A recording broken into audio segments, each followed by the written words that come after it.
Hello, everyone. Good morning, everyone. I can't feel the energy. It's supposed to be louder. Good morning, everyone. If you're happy to be here, turn to your neighbor and say good morning. Oh, nice. That's more like it. Apologies for kicking off a few minutes later. We're definitely going to make up the time for that. Welcome to the Calabar International Convention Center, CICC. It's venue for the Bridge Leadership Foundation Career Day Conference 2023 with the theme Entrepreneurship and Sustainable Development, Youth Innovation and Enabling Environment. My name is Duke Emmanuel. I'm your compere. Please put your hands together for yourselves. Now, last year when we had this Career Day conference, it was at a different venue. But we spoke about the importance of the different generations gathered in one room and the importance of the Bridge Leadership Foundation providing that bridge to connect the different generations. We're happy to be back at our venue, and it promises to be an exciting and impactful day. So we have, I think we still have those different generations here. The baby boomer generation. Do we have people, anyone who's above 58 years old belongs to that generation? I'm sure we have one or two people. Our founder belongs there. The baby boomer generation from 58 years old and above.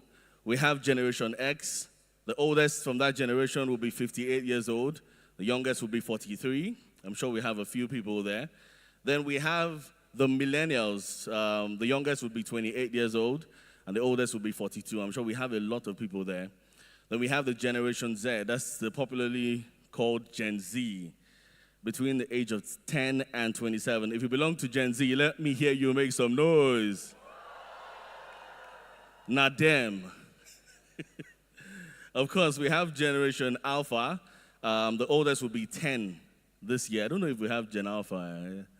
Okay, but so it's mainly these 4 generations here, and the Bridge Leadership Foundation has decided to construct that bridge to ensure that nothing gets missing. You know, the generations flow into each other.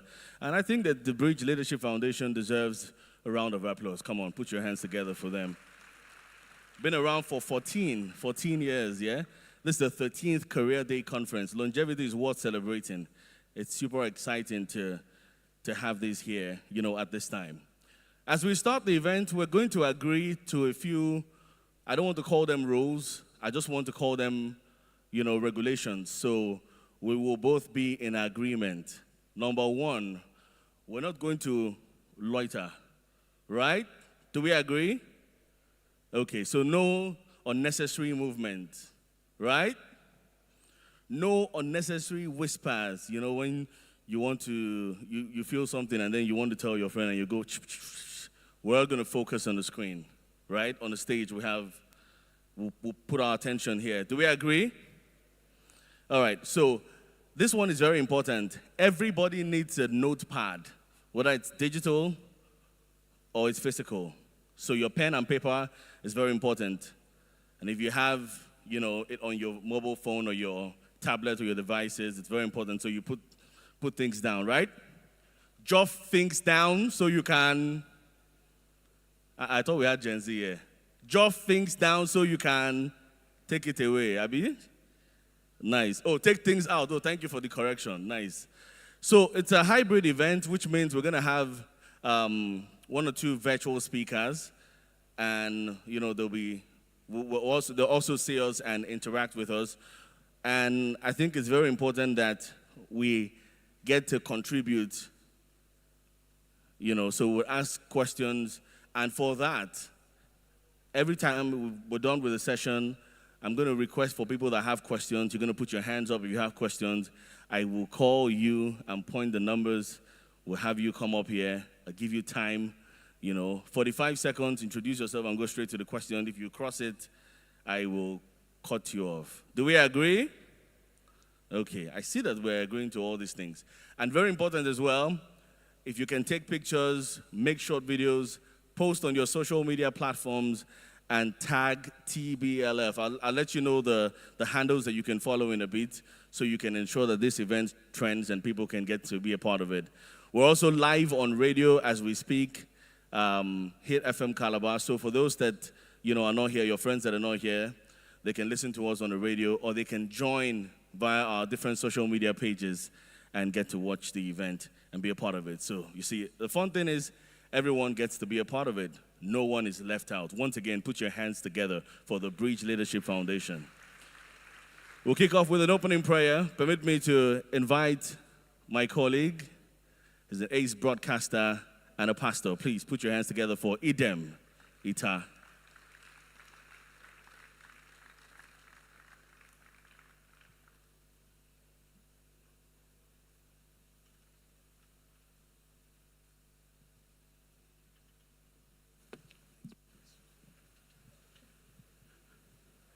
May we please rise?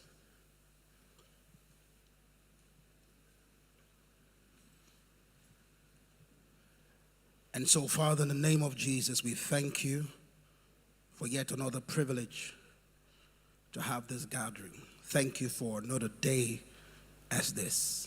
Thank you for the weather. Thank you for life.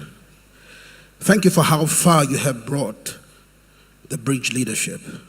It's been by your grace and faithfulness, because you see to the future and the generations yet unborn, and have that at the heart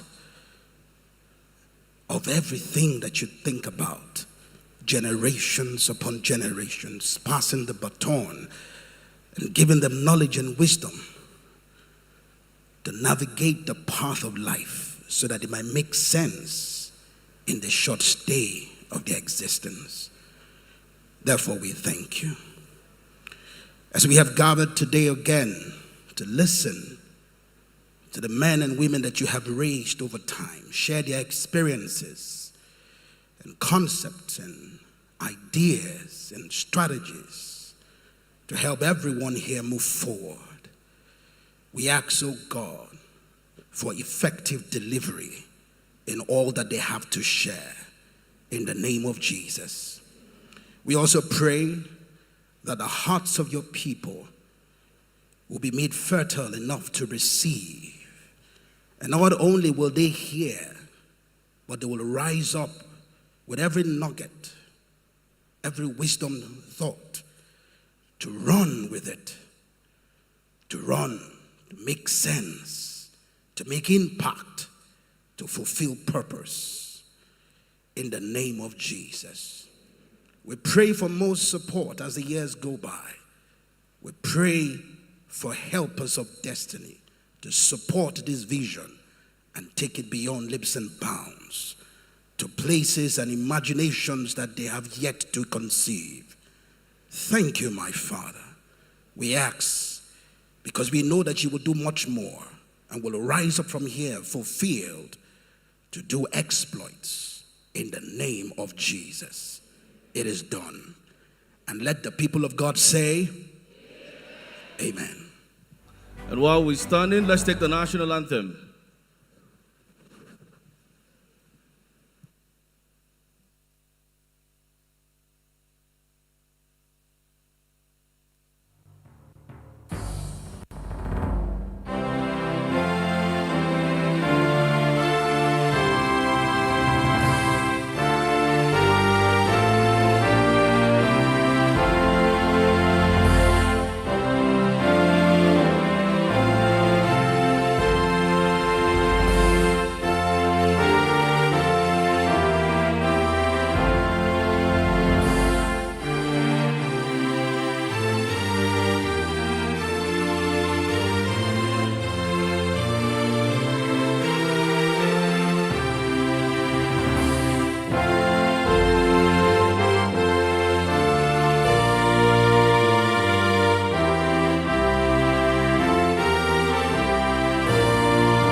Thank you very much. Can we please be seated? Once again, Your Excellency, distinguished ladies and gentlemen, welcome to the 2023 Career Day Conference event put together by the Bridge Leadership Foundation. Our first presentation is from a beneficiary of the Bridge Leadership Foundation's LCD mentoring program. He's here to present a spoken word piece, and as is tradition with spoken word poetry, if you're feeling what he's saying and it hits deep in your marrow, you snap. Can we do this? All right, so instead of putting our hands together, we are going to snap as I invite Obaziodam Nkasi Emmanuel. Let's go, let's go. Keep snapping till he gets here. Oh, nice.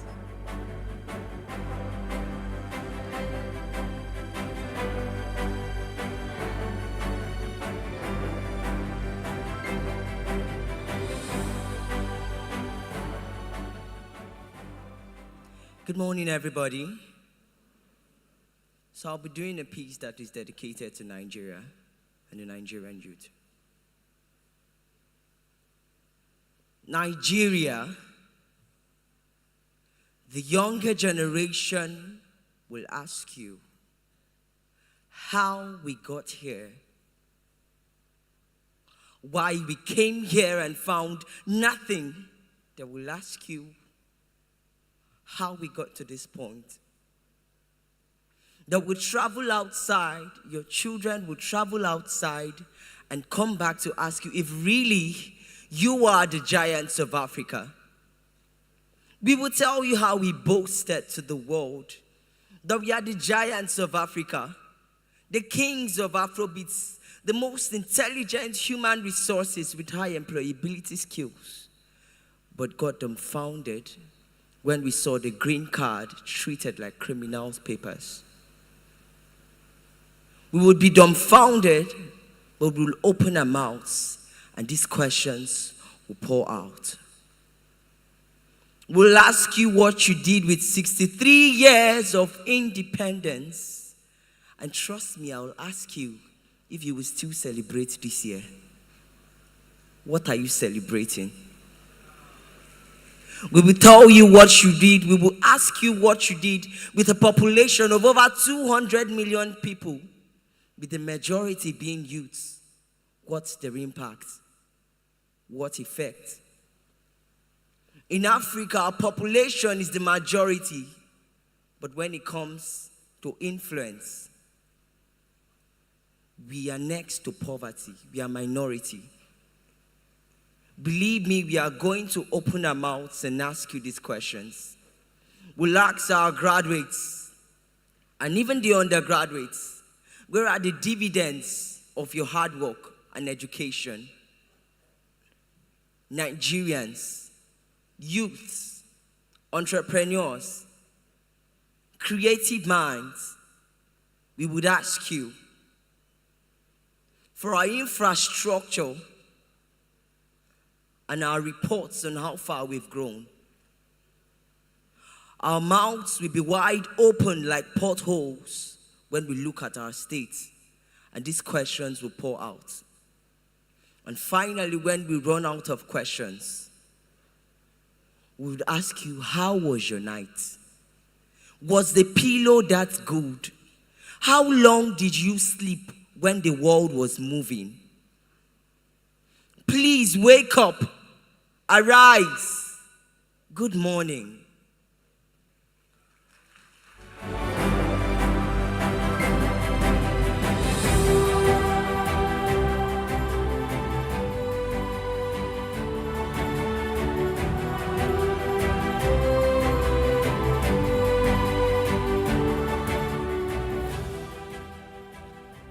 I ran into Mr. Salami, my primary school headmaster.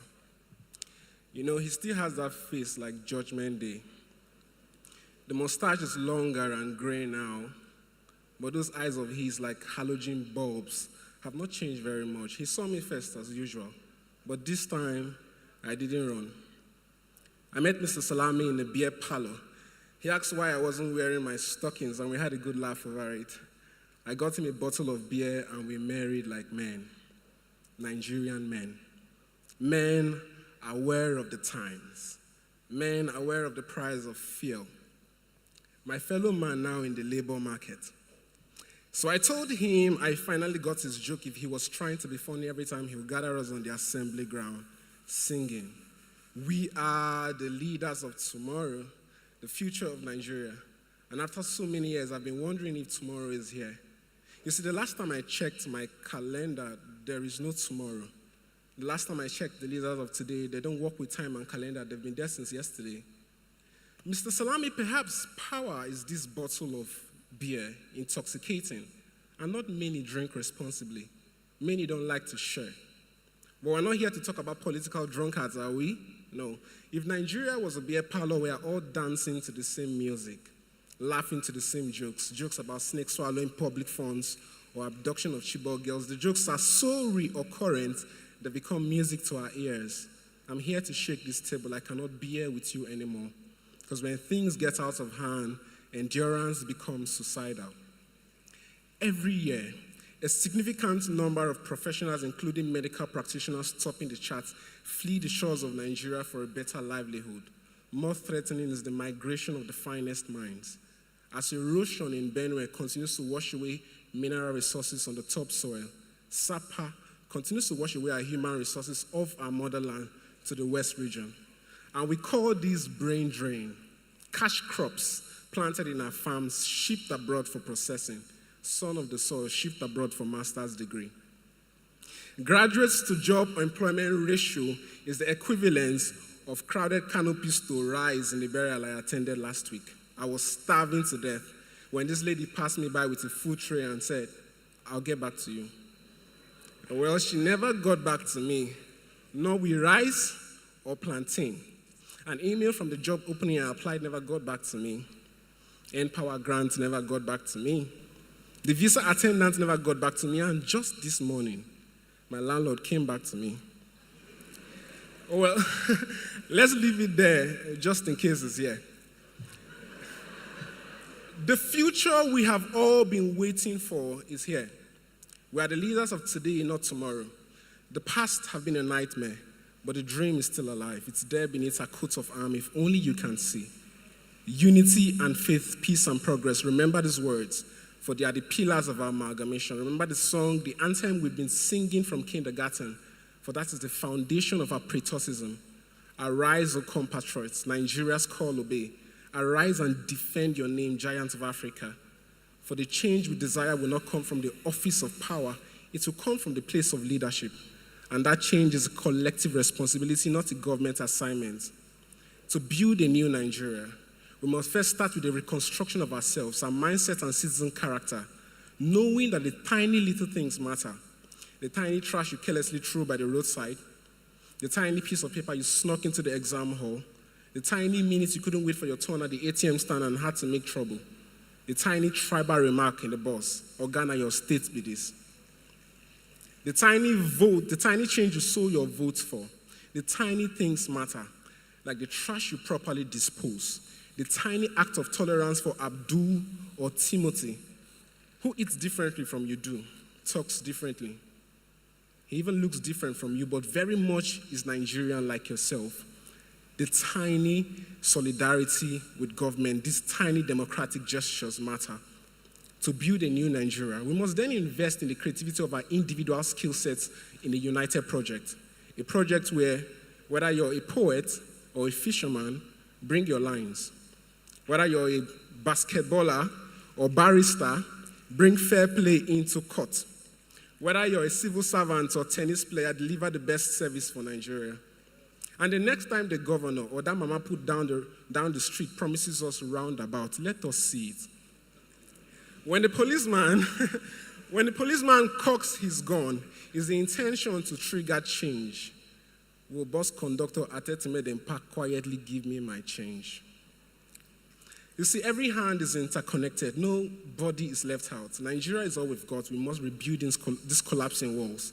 My father told me about a Nigeria in his time where a naira exchanged for $1 and our markets overflowed with food. He said education works like a brand new vehicles and graduates drove after school. He said that our citizens were first class around the world and everything was just working fine. I saw him hold back the tears as he narrated how Tafawa Balewa was welcomed into the United States. President John Kennedy embraced him with dignity and honor. Mr. Salami, did you see this Nigeria or my father lied? Mr. Salami, finish your beer, we need to talk.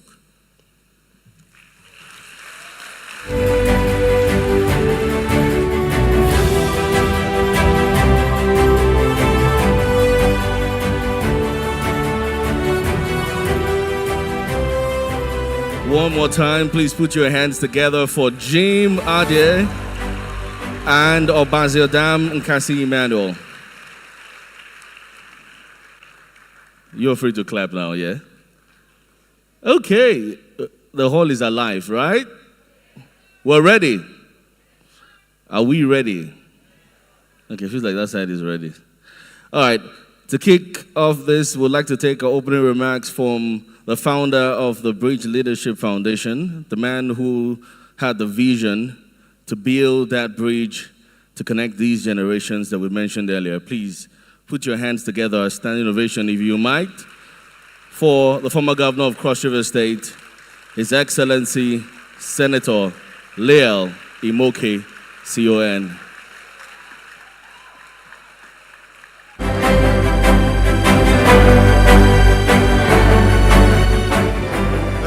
Thank you. Please be seated. Thank you. Wow. It's good to be back here, isn't it? Fantastic. And these young people, let me ask you a question. How many of you have attended a Bridge Leadership Foundation event before today? Put your hands up. Wow. Wow, fantastic. So all of you are literally alumni of the Bridge Leadership Foundation. And every time you come here, I hope you take away something with you. That's why you keep coming back, right? But for some strange reason, things are not getting better. Am I correct? Or are they getting better? Every time we have change in government, we have great hope for the future of Nigeria. And then what happens? It seems to just get worse and worse. And so we start to wonder what's going to happen. And the young man and the two young men who spoke before I did put everything in perspective. Entrepreneurship and sustainable development. I want to start with an appreciation, and then I'll ask you a question. First, I want to appreciate all our young people in this hall for coming, and of course, for being the only hope we have for the future. I also want to thank our speakers who have come from different parts of the country to be part of this event. But more importantly, this year's event is throwing up speakers who are homegrown. And the reason we've done that is that we want you to continue to remain inspired. No matter how bad things appear to be, you do have an opportunity to make a difference. And you will become great, much greater than you can imagine. And you must understand that. And on that note, I would like to ask you a question. Because we're going to be talking about youth innovation and enabling environment for it. If tomorrow you go out, and or you don't need to go out, in your house, you turn on your phone, and you see a news reel, a story, that says Leal Imoke develops an application for, let me say, online payments. And the app is selling like crazy. Everybody's downloading the app that Leal Imoke developed. Will you believe it? How many of you will say this story? Now, wow, are you sure? How many of you? No, put your hands up. Don't be worried. Will you believe that I could develop an app on my own? Good. On my own and put it out there? No? You don't believe it? Okay, but let me look for one young man, maybe one of my speakers, Kennedy. All right, Kennedy, stand up. Look at these people. If this young man, if tomorrow there's the same story, that this young man has developed an app for online payments, okay, and it's selling like hotcake, will you believe it? That is the difference between generations. I am no longer of the creative and innovative generation. I do not belong there. But I'll ask, if tomorrow, because I experienced this when I traveled abroad recently, if tomorrow you hear again that Lielimoke has gone into the recording studio and he has just released a hit that is outselling Davido.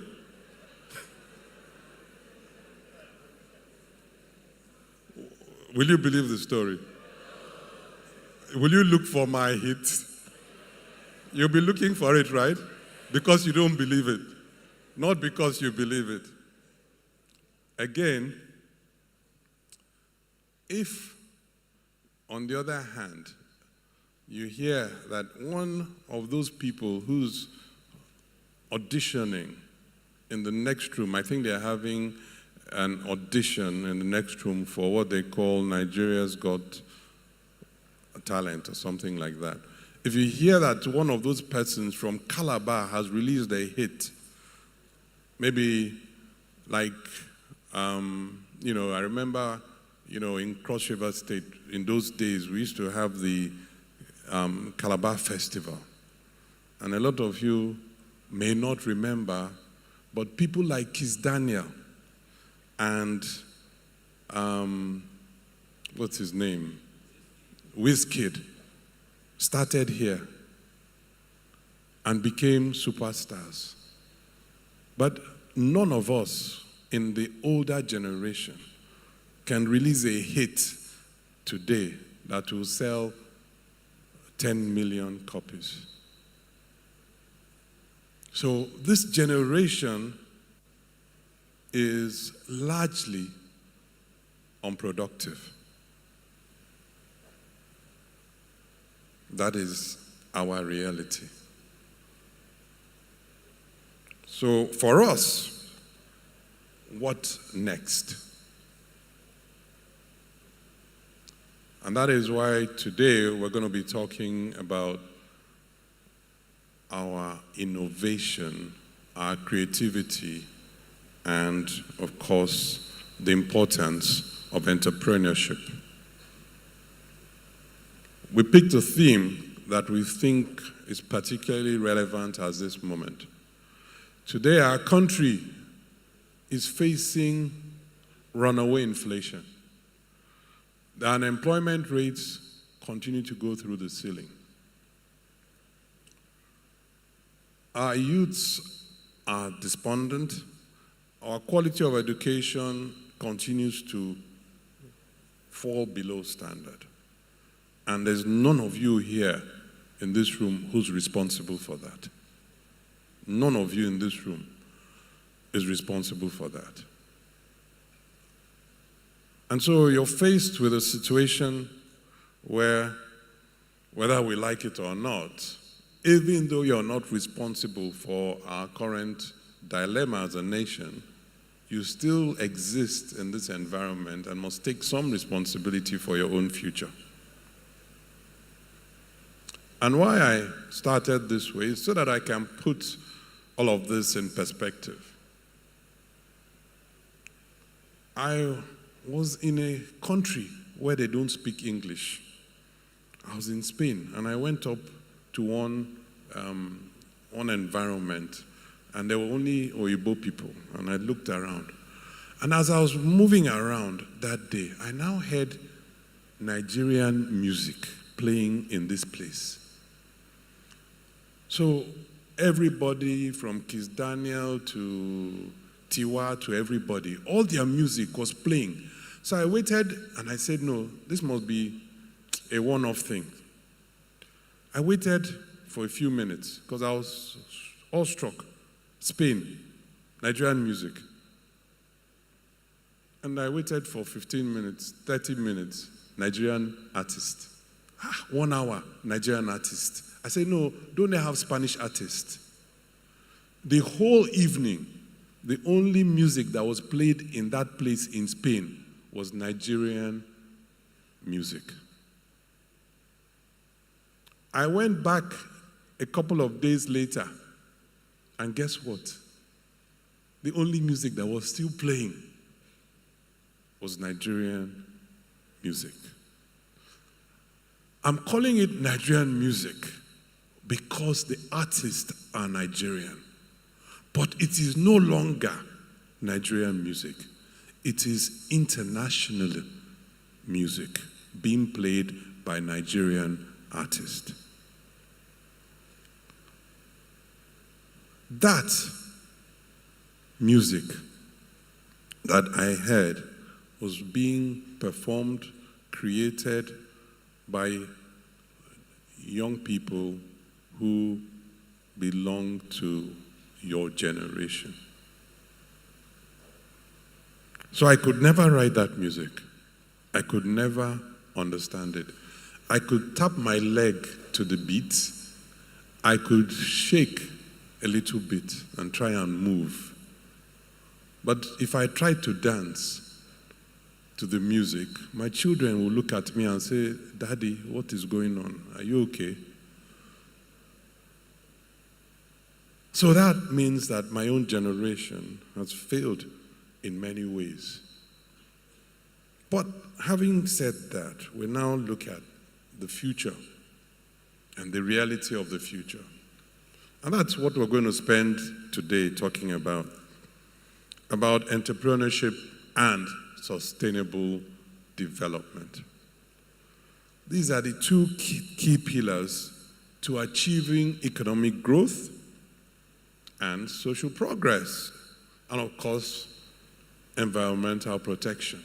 We cannot grow without innovation. We cannot grow without entrepreneurship.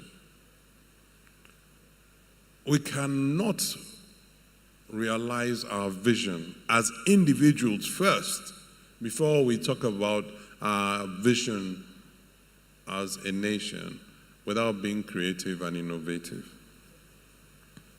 And for us in Cross River State, we've always been labeled, unfortunately, as a civil service state. Very unfortunately. But we are not a civil service state.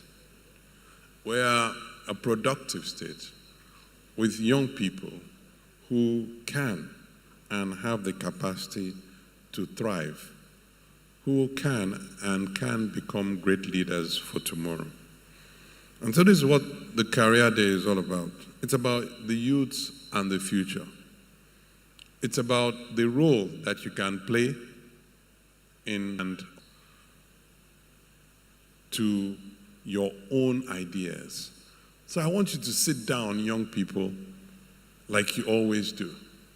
I heard Duke reading out the rules, and I was saying to myself, we all know the rules. We don't need those rules read out. I want you to sit down and listen. Take it in. Take your notes. Be ready. Be full of energy. Be inquisitive. Make sure that you do not leave here the way you came. Is that a deal? You will not leave here the way you came in. Is that a deal? And the only way you can do that is pay attention, listen to our wonderful speakers, listen to the presentations that are going to be made, and I assure you that not only will this Career Day be the beginning of a better tomorrow,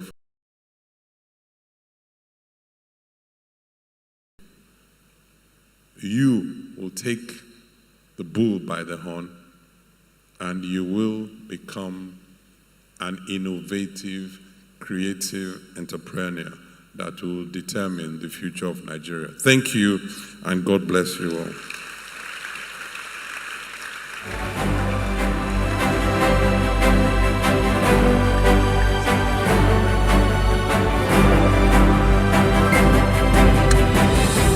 Thank you very much. One more time, please put your hands together for our founder, Senator Lea Limoke, CON. So please, let's, as he said, be inquisitive and ensure that you get the impact that this event deserves. All right? So we want to take a look at what the Bridge Leadership Foundation has been doing. There's a short video and documentary that will be coming up on the screens in a bit. But just to remind us that we can get involved on the different social media platforms, it's important that we take pictures, make short videos, and let our friends who are not here know what they're missing so they can get involved and be a part of it via the different platforms that have been made available. On Facebook, you can follow the Bridge Leadership Foundation at TBLFOUNDATN, right? That's for Facebook. So TBLFOUNDATN. So instead of, spelling the full foundation, you put the N after the T. However, on Twitter and Instagram, you can follow at tfoundation_. All right? Are we doing that? Can we bring out our smartphones and type it somewhere, even if you don't have data to do that, but you can, do that when, you have data, but let's just get it down. The hashtag for this event is Career Day 2023. That's the hashtag we're working with to ensure that trends. Hashtag Career Day 2023, hashtag CD2023, all right? So I'd mentioned the rules earlier on, and I said that if we want to take questions, we'll have people come out here. But I see that there's something more innovative, and I think it's faster and smarter if we work with it. There are mics, spread through the hall. There are 2 mics right there, and I think there's, I see 3 mics here. Fantastic. So what will happen is, when you're ready for your questions, the ushers will coordinate with me, and then we'll just have people line up where they are so we can get that done. All right? Can we do that? Take a look at the screen as we bring you a documentary from the Bridge Leadership Foundation. Once again, welcome to Career Day 2023.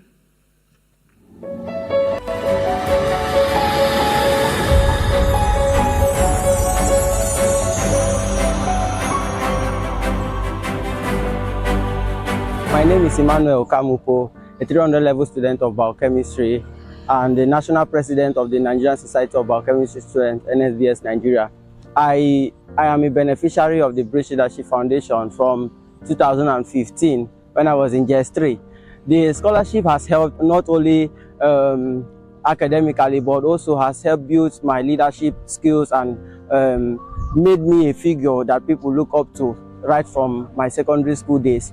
And also, I got a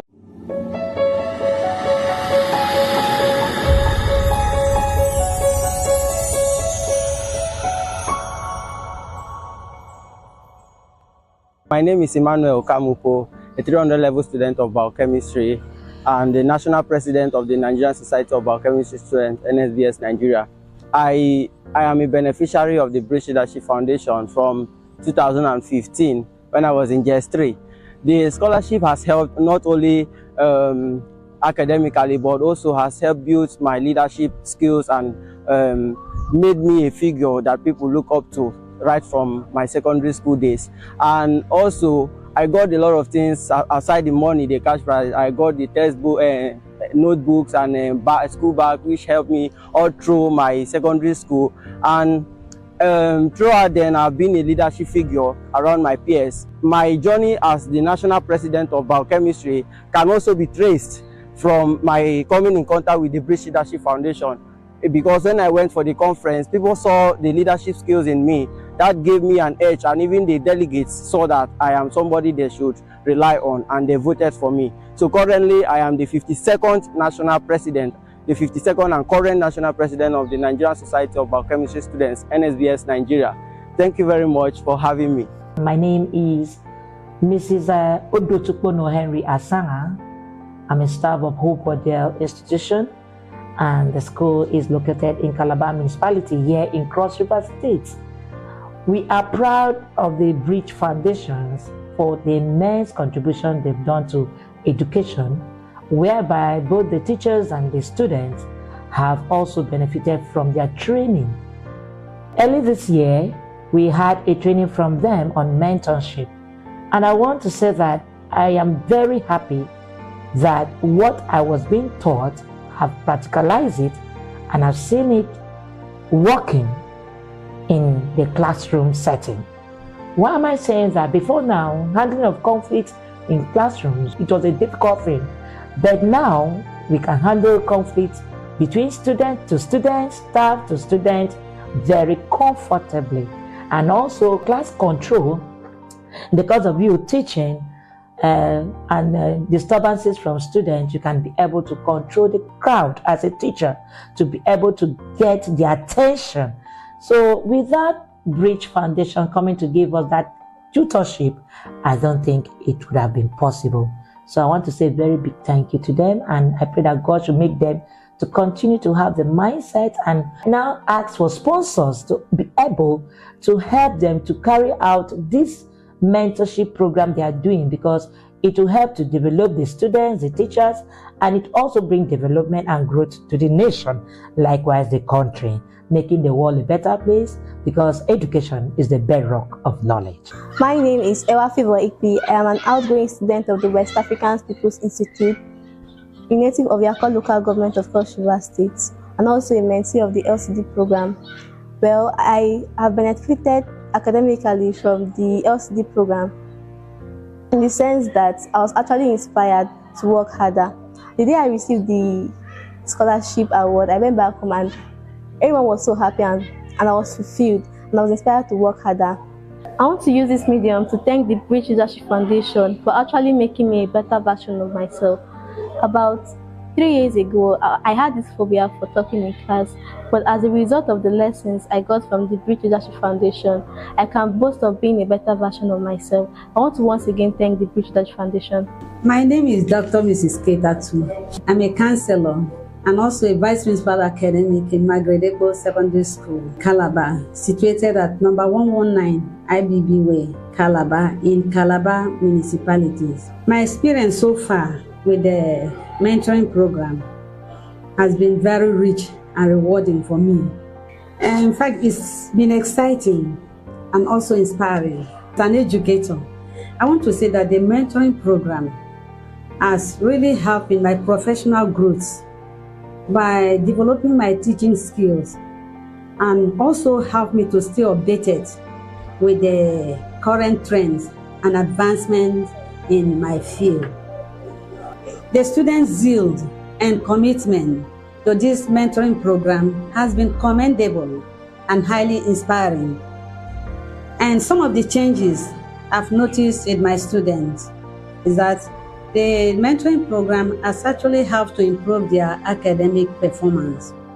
This is as a result of the guidance they get on study habits, time management, and also examination preparation strategies. So because of this guidance, it has really boosted their academic performance. I have students in this school last year who were not really doing very well academically, and I encouraged them to join the mentoring program. By the grace of God, today their lives are not the same again. They are greatly doing better than before, courtesy of the mentoring program. My name is Grace Ezeobi. I have benefited a lot from the children. I actually came as a mentor, but at the end of the day, I'm enjoying what is called reverse mentoring.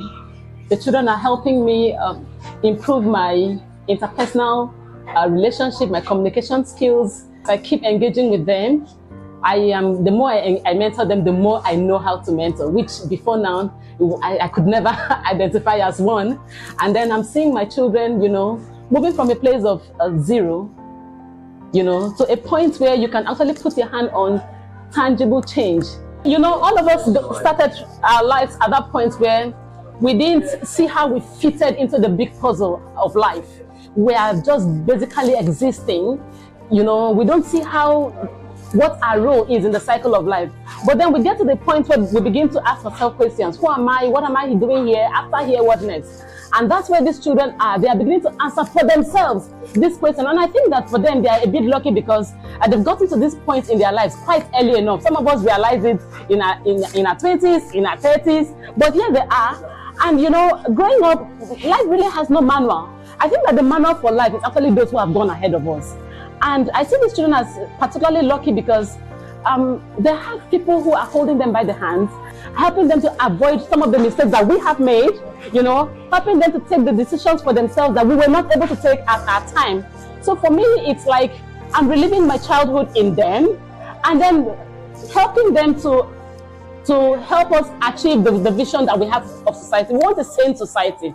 We want a society where young people are responsible, young girls are responsible, young boys are responsible. Young people are champions for themselves, are the voices that speak up in a very strong way against ills in the society. And then they are bold enough, they are courageous enough to do the right things at all times. That's the society we seek, and that's part of why I, as a person, I'm here on the LCD program. My name is God's Power, God's Favor Blessed, a mentee of the Bridge Leadership Foundation, and I'm from Multiple Secondary School.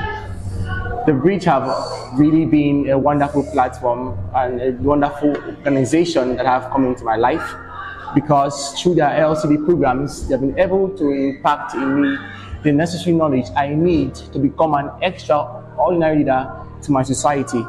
They have been so wonderful in my life.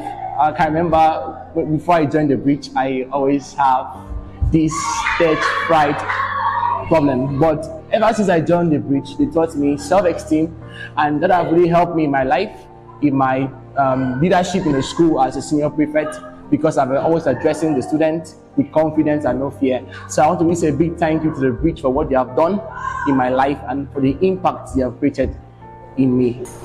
My name is Daniel Christian Friday, a mentee in the Bridge Leadership Foundation.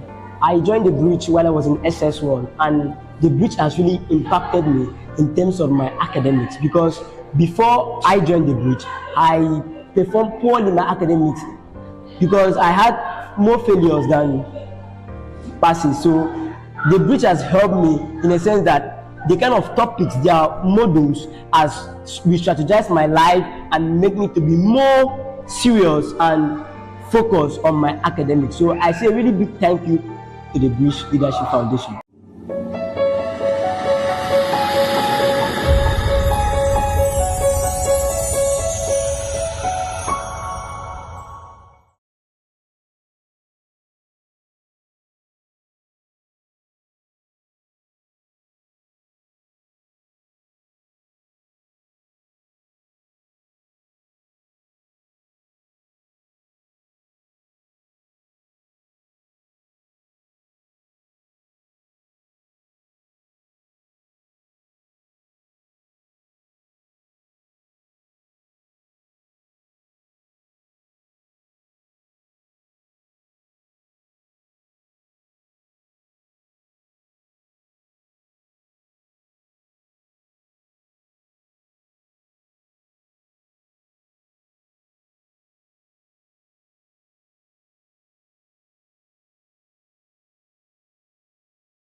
Good afternoon, Your Excellencies, other keynote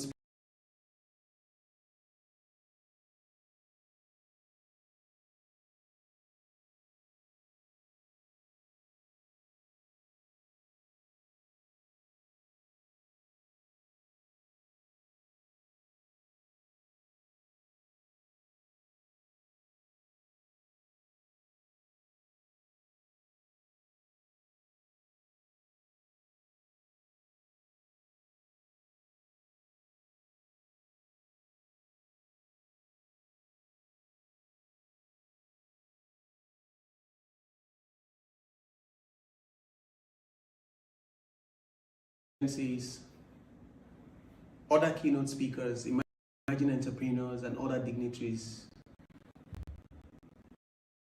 present. I'm so happy and honored to be at the 13th Career Day Conference of the Bridge Leadership Institute under the able leadership of His Excellency Senator Lieli Moke.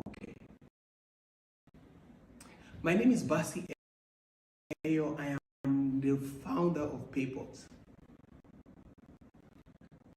Whilst I now reside in the United Kingdom as I complete my postgraduate studies in digital business. I was just 11 years old when I had to say goodbye to my father. I speak a couple of languages. Efik is one of them, and this means much more to me. My mother gave me my first computer when I was 16 years old, spending all of our life savings at the time. 24 hours later, when my mother woke up in the middle of the night, she found that I had dismantled the computer in an effort to find the answer to the question, what makes the computer so special or so smart? As we both stared at each other, she screamed, and I froze in my tracks. After that, she went back to bed. This was the beginning of my journey in the technology space. After working as an employee in the technology industry around the globe on incredible projects such as the Nigerian e-passports, automating the entire Ghana post office to enable seamless money transfers, to building the largest e-learning center or e-learning library in East Africa, a project together with the World Bank in Kampala. I was invited to the United States by President Obama in 2012. After arriving in the United States and completing my exchange program, I eventually set up my own technology business and began developing technology products. This journey has been an incredible one for me up to this point.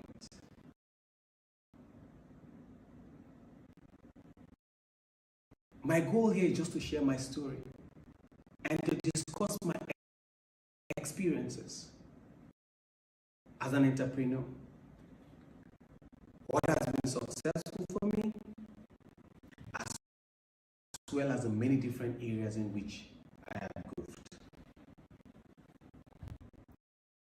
I'm guilty of making mistakes here and there. I'm excited to be one of your guest speakers today, and I'm truly honored to share insights on building enterprises for global impact through innovation. Hey guys, I'll try to share some of my stories and interact with us. But let's start. To build global enterprises through innovation, young entrepreneurs should focus on developing unique and scalable solutions. That's the first point. You have to focus on developing unique and scalable solutions. Encourage a culture of creativity within yourself. And if you have a team, with your team, where ideas are valued, experimentation is encouraged. Secondly, you have to embrace emerging technologies and trends to stay ahead of the curve. Consider partnerships to access global markets. Adapt products or adapt your products or service to suit diverse cultural preferences. Flexibility is key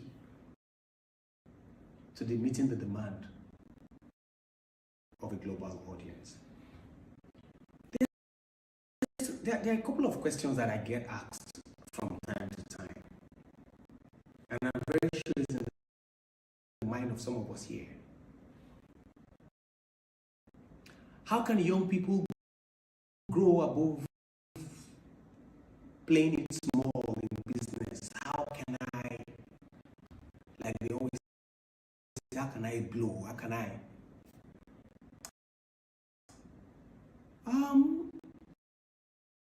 Whilst I get these questions, it differs with people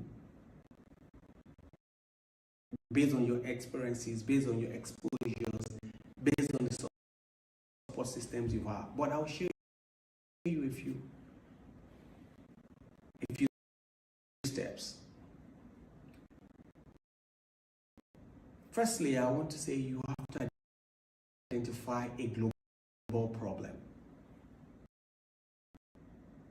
If you want to play big, you have to identify a global problem and global needs. Look for global challenges. Don't be afraid of them. Look for global challenges that your creativity and innovation can address. Conduct thorough research to identify unmet needs or problems that exist on an international scale. Solutions that have been or that have broad solutions that have broad applicability and can transcend regional barriers.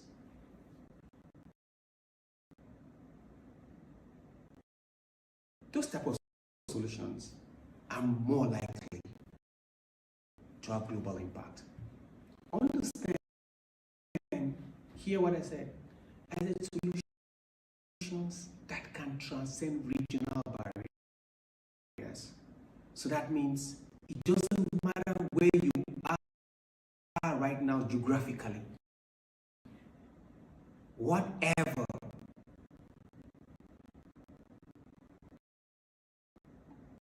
need you are trying to solve has to be global and has to have the capacity to transcend regional barriers. I'll tell you how to do that, or I'll suggest ways how to do that. Secondly, you have to cultivate a culture of innovation. You can't just be static. People pay for value. Value is all that is appreciated. Foster a work ethic that encourages creativity and innovation. Encourage yourself and team members to think outside the box. That sounds cliche, right? Anyway. Share ideas freely and experiment with new approaches. Don't be afraid to share ideas amongst yourself. We are living in an open source world. Embrace diversity, as different perspectives can lead to breakthrough innovations. Number 3, embrace technology and digitalization. Yeah. Leverage technology to scale your solution globally. Embrace digital platforms to reach a wider audience and streamline operations. Technology can remove geographical limitations and enable you and your enterprise to connect with customers, partners, and suppliers from all over the world. Number 4, very important, build strategic partnerships. Let me say something here. It's better to be a small part of a big thing than to be a big part of a small thing. It's rather better to be a small part of a big thing. Collaborate with like-minded people, partners. Partnership that aligns with what you're trying to achieve. Let me say one thing again. Understand that strategic alliances can also enhance your credibility and help you navigate unfamiliar territories. Very, very important. Alliances can help increase your credibility. It's called the power of leverage. You leverage on people. You leverage on relationships you have. Number 5, user-centric approach. This also used to be my problem before. I was building product for myself. I wasn't building product for people. I was innovating for myself. I wasn't innovating for people.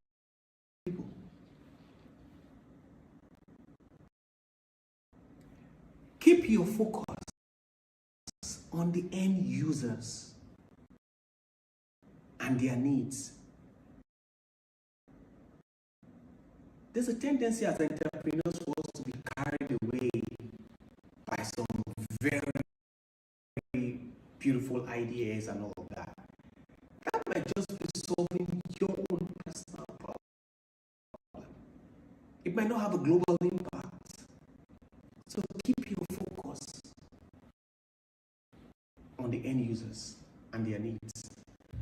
Customer feedbacks and insights are invaluable in shaping your products or services to cater for the global audience effectively. Other things you should look at has to be marketing, compliance and regulation, continuous learning improvements, networking, attending events like this and all that.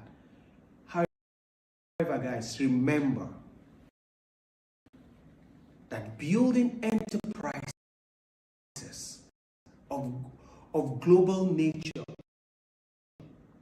through creativity and innovation is a journey.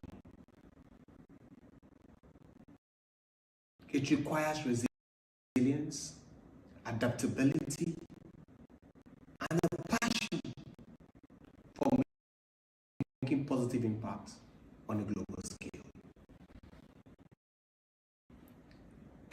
Embrace the challenges and celebrate the success along the way. With determination and the right approach, your creativity and innovation can transform your enterprise into a global force for good. Whilst I've said all of these things, this is one of my key takeaways I wanted to have. And the power of niche focus lies in the ability to help businesses stand out, connect with a specific audience, achieve significant successes. When a company chooses to concentrate on serving a particular market segment or addressing a specific customer need, it can leverage several advantages. And one of those key advantages is clear differentiation. I'll say something about my experience. Interesting one. When I started People Day, it was an Amazon-like business model. That means I was selling everything. We were selling everything. Whilst it looks like we're very, very successful, from the outside, we truly were struggling inside. You know why?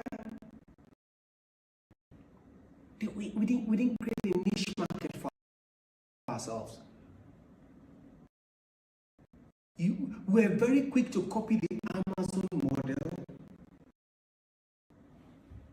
at their successful stage. Meanwhile, Amazon started as a niche market, with a niche market, which was what? Selling books. So, clear differentiation.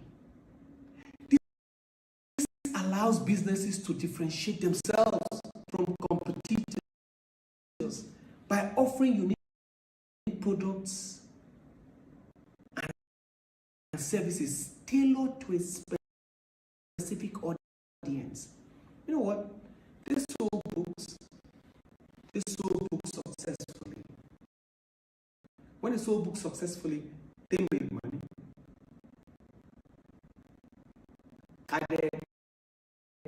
Add more money. Sold music, sold audios. That was how they scale. With regards to my own story in People, we were selling everything.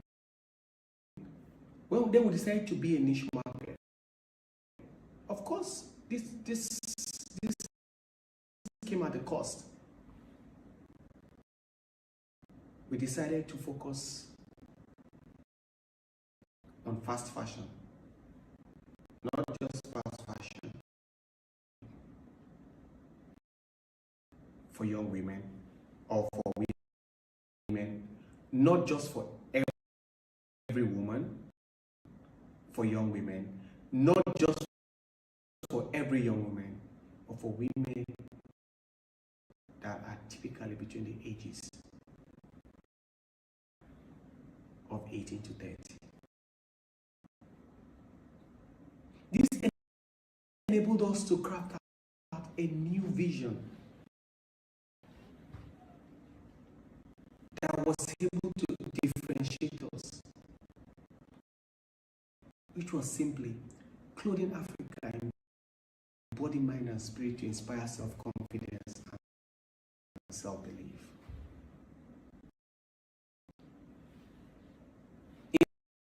In our first year of having a niche market or focusing on a niche market, we had the success that all previous 4 years of our existence, emulating the Amazon model.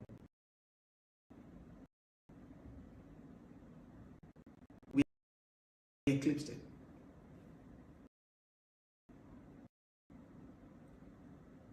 Another thing about the power of niche is it helps you to have a deeper understanding of customers. By concentrating on a narrow customer segment, yes, we know these are customers 16 to 35 years, 16 to 30 years. We're not selling to everybody again. So it helped us to concentrate and narrow customers. It helped us to have a deeper understanding of our customer needs, their preferences, their pain points.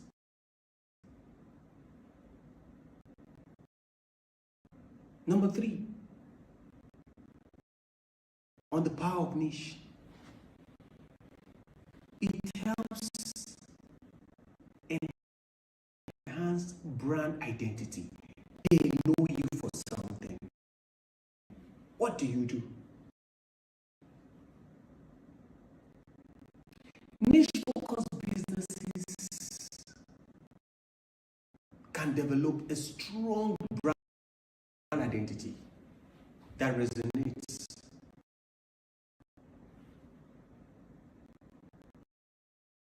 with their target audience.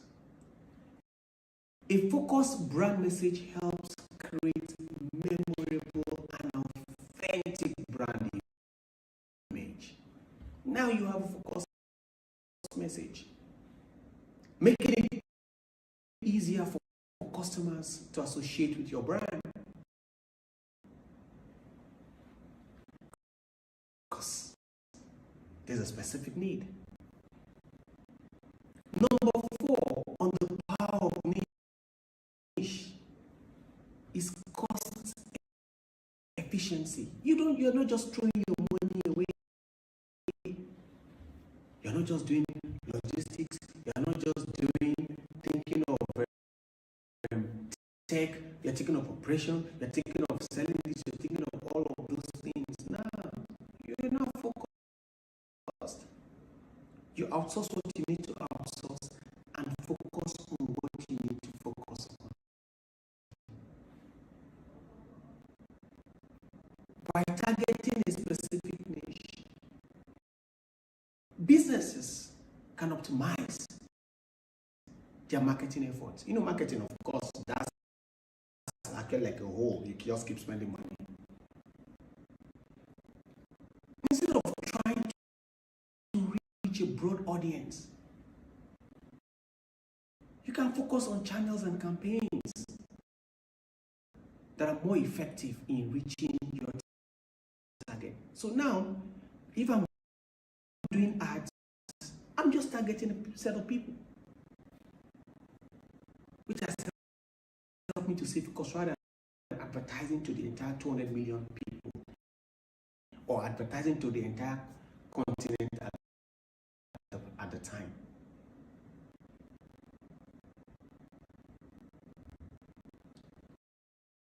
This also helps you to build expertise and credibility.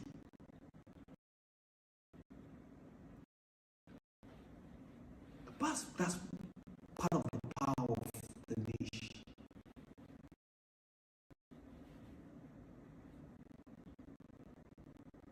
Of course, now you can have word of mouth marketing.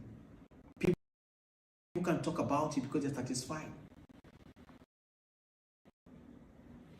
Adaptability and agility. Your business can now respond quickly to change. Look at how dynamic the Nigerian market or the Nigerian economy is at the moment. People that are doing everything will find it, they will struggle to adapt to change. But people that are focused on a specific need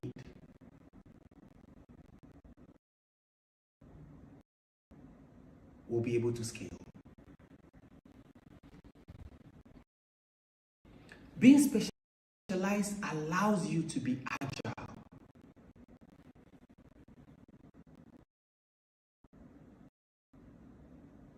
And meet evolving customer demands. Of course,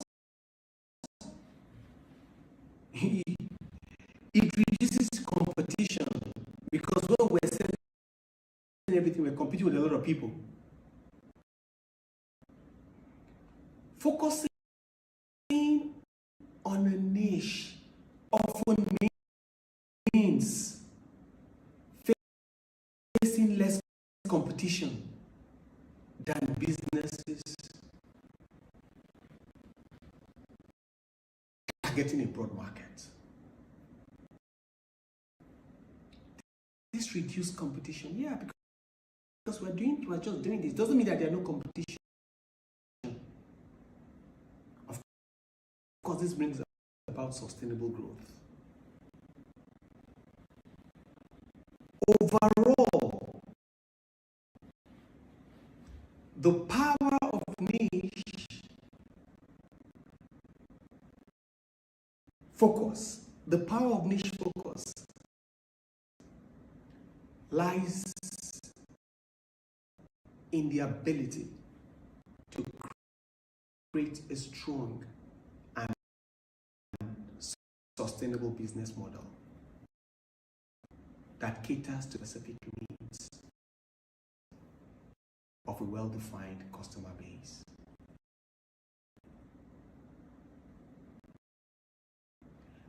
By understanding and serving your niche markets, will experience remarkable success and impact your chosen segment. Of course, I know I've been in this climate, I've done businesses in Nigeria and all of that. I want to understand that. There's some other questions that comes to mind. How can a young person, how can a young entrepreneur surmount Nigeria's seemingly harsh business environment to build a thriving enterprise at last? I know. I've been there.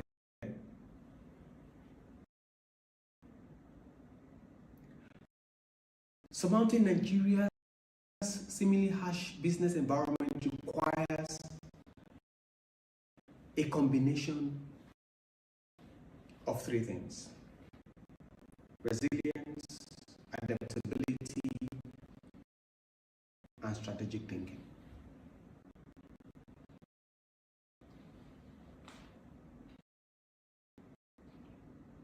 Here are some of the strategies I've adopted in the past. I've put aside feel-good factor, so I go into in-depth market research. Very, very important. You have to do a thorough market research. I know a lot of young people, we're so moved by our emotions. Even when you go and meet people and speak to people, and people say, oh, can you reduce this thing to writing? It's kind of like, it doesn't believe in my vision and all of that. No. In-depth market research.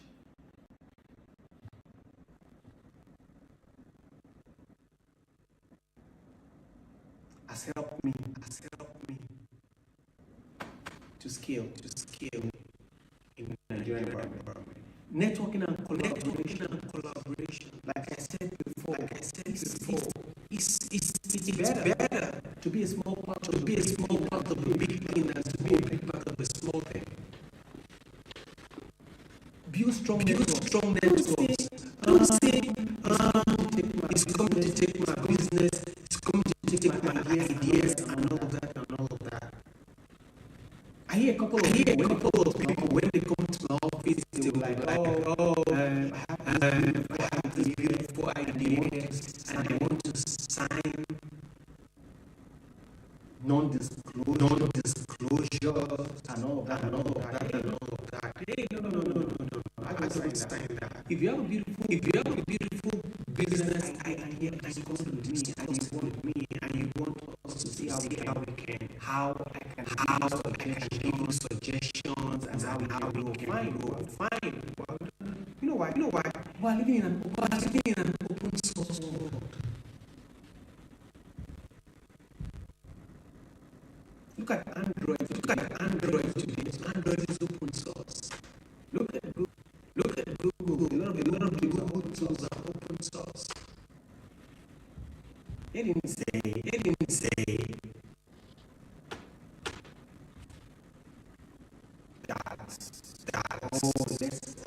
let's hide these things. No, there's a place for intellectual property, don't get me wrong. What partnerships, networking and collaboration have really helped me.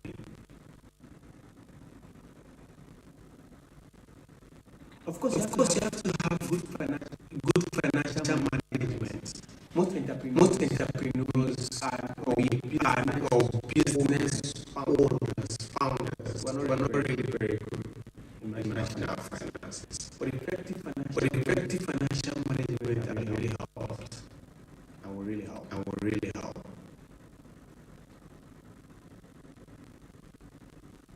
Of course, we also have to think about how do we give back. You know what's so used to taking and this really helped me to scale.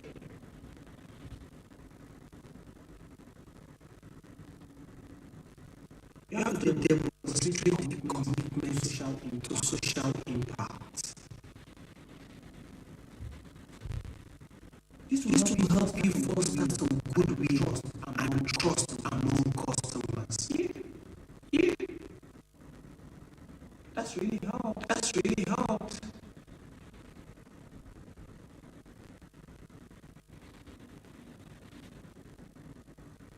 It's really helped me. Of course, patience,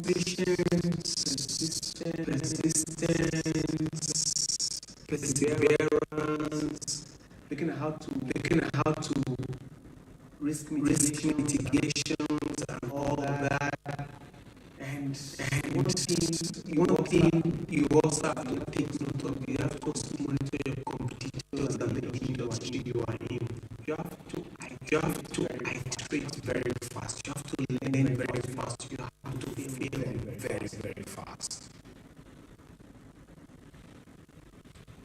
By adopting these strategies, young entrepreneurs like you can navigate Nigeria's business landscape more effectively and build enterprises that have resilience to thrive in the face of challenges. Remember that success in business often involves perseverance, adaptability, and a willingness to learn from your experiences.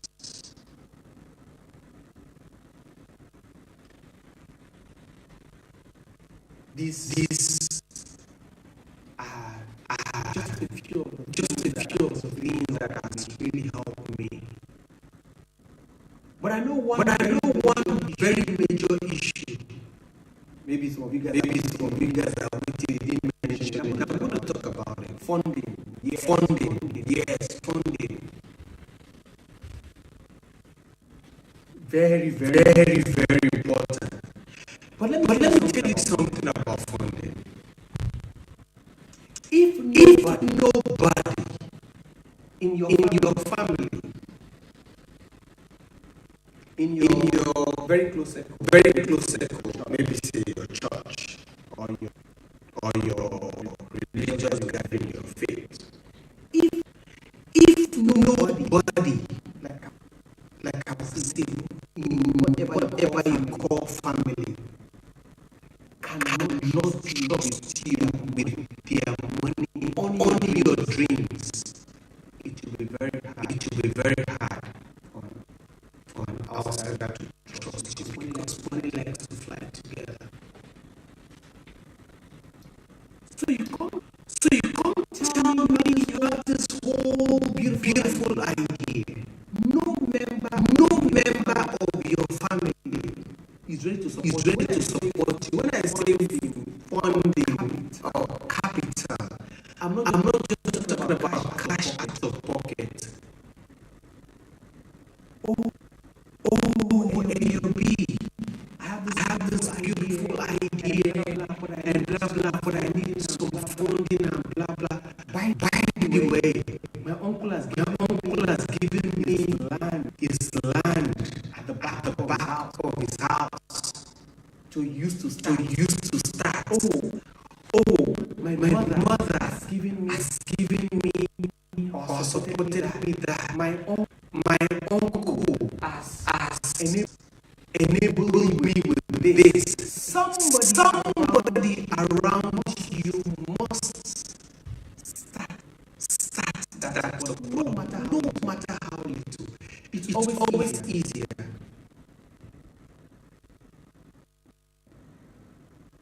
Don't you ever think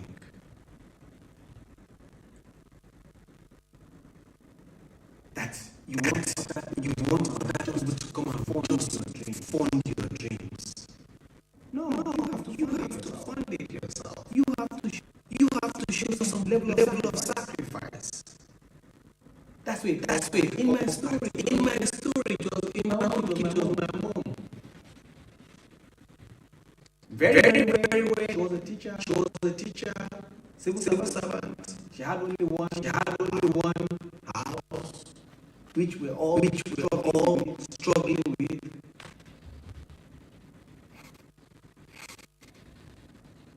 And I was building this business in my house. I was still living with my mom. And one day, my mom was getting ready for work. And I went to the bedroom and I said, "Oh, Mom." By the way, I actually used to work with one of my friends who is a banker. And she's a cousin to my wife at the time. Well, at that time, my wife was my girlfriend. So that's why I remember That's why I remember telling you that people who in your family or your circle must trust you. That's what I'm talking about. So I went to Meta and I said, oh, you know what? I used to hear that bank gives people money. See, yeah, that's the bank gives money. Just talking about collateral, you have to add this. I said, but I don't have any of that.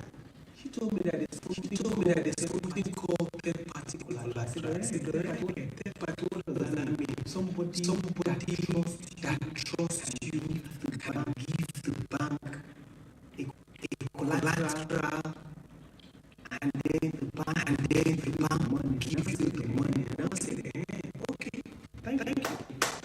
I thought about it. I'm almost getting ready for work. I said, will you be ready to give this house as a collateral? You need to give to the bank. Hey! By the way, I lost my dad at 11, so this is probably what she's got. So that was it. She let her go to work. She came back and all that, and we spoke as mommy. You really believe me in all the things I've been doing. Not just you praying for me, you really believe me. I really need your trust. I want to say she would get back to me, and one day she just, I think within a week, she just called me and said, you know what, I'm ready to do this for you. And that was how I was able to raise my first 15 million naira to start my business. What's the future? Of course, there are different approaches to raising funds. I can discuss this further in with regards to funding issues. Somebody around you must first trust you to enable someone outside to trust you with their money. As I come to the conclusion, people ask me, what's the future? I'm talking about building businesses globally. What's the future? I'll just tell you something. The future is AI. The future is artificial intelligence. Anything you're building right now, look for how to plug into AI. That's it. I don't believe AI is going to come and replace jobs. I believe AI is going to replace some jobs and create more jobs. That's what I believe. The future is AI. So anything you are building now, look at plugging it in to artificial intelligence. How can even if it's agriculture, yes. Build an AI tool that can predict, that can tell farmers something. Even if it's in education, you can disrupt education significantly with AI.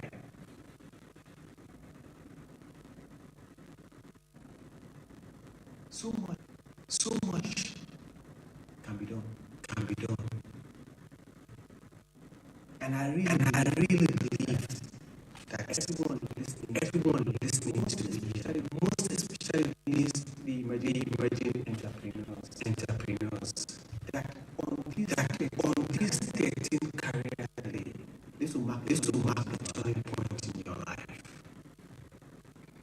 Don't be afraid to take risks. You fail. Even up till now, I still stumble a lot. But guess what? Have you noticed that when you fall, most times you fall. If you fall backwards, but be careful. If you are ever going to fall forward. When you fall forward and you stand up, most times you don't even stand up from where you fell. You stand up even further than where you fell. Don't be afraid to fall. Just make sure that you fall forward. Guys, I truly believe that this is a remarkable event. I really commend the organizers of this event. And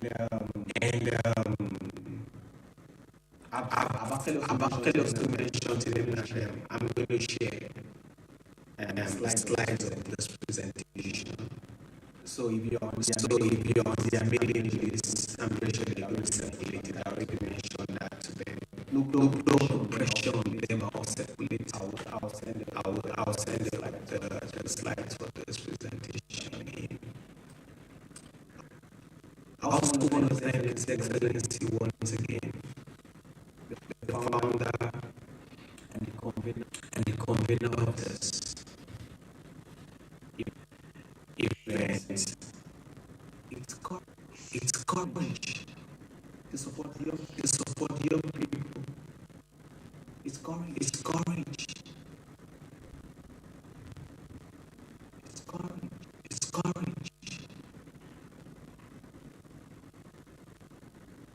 And young people, guys, let's not let them down.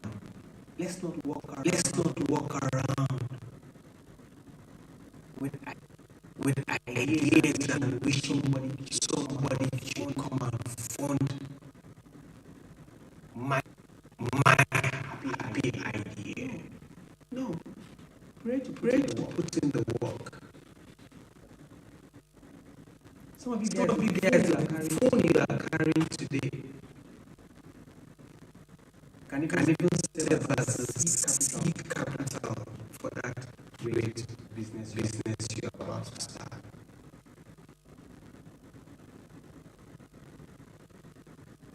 Don't be afraid to partner. Partnerships are very, very good.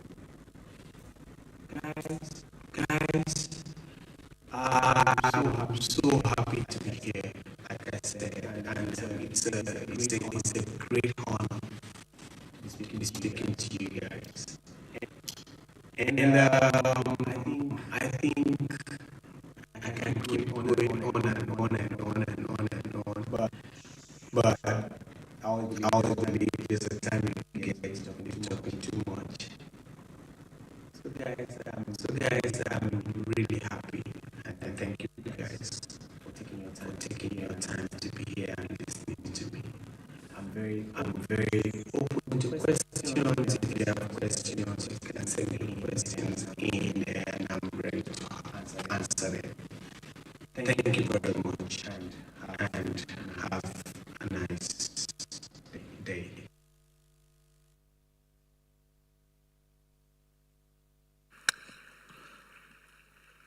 Thank you very much. Please put your hands together once again for Ayo Bassi.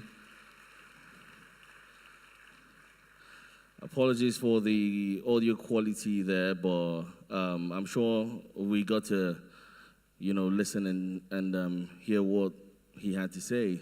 Do we have any questions? Let me see. If you have any questions, signify by raise of hands. Okay, we have a few questions. All right, from there, please stand up. Both of you. In this row, please stand up so I can know how many people.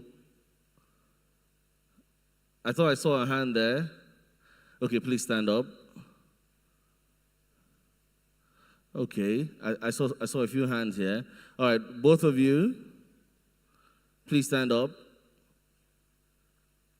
Okay. All right, that's already standing. Can we get a female to balance this up? Okay, you in front. All right. The foyer, okay, so we have one person there. Okay, we have one person here. Okay, two people here. All right, great. So I'm going to take three people from up there, from the foyer. Please step to the microphone. There's a microphone there. Ushers, please help me. And the guys here as well, please come behind the microphone. So it's 1, 2, 3. There's a microphone there. Both of you here as well. I think that you can use this microphone. And you, please come this side. So please, behind the microphone. Ushers, help me. Let them come behind the microphone. All right, both of you, please, this microphone.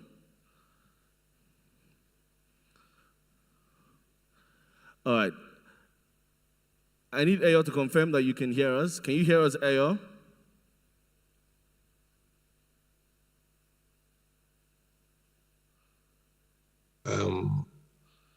Very well. Fantastic.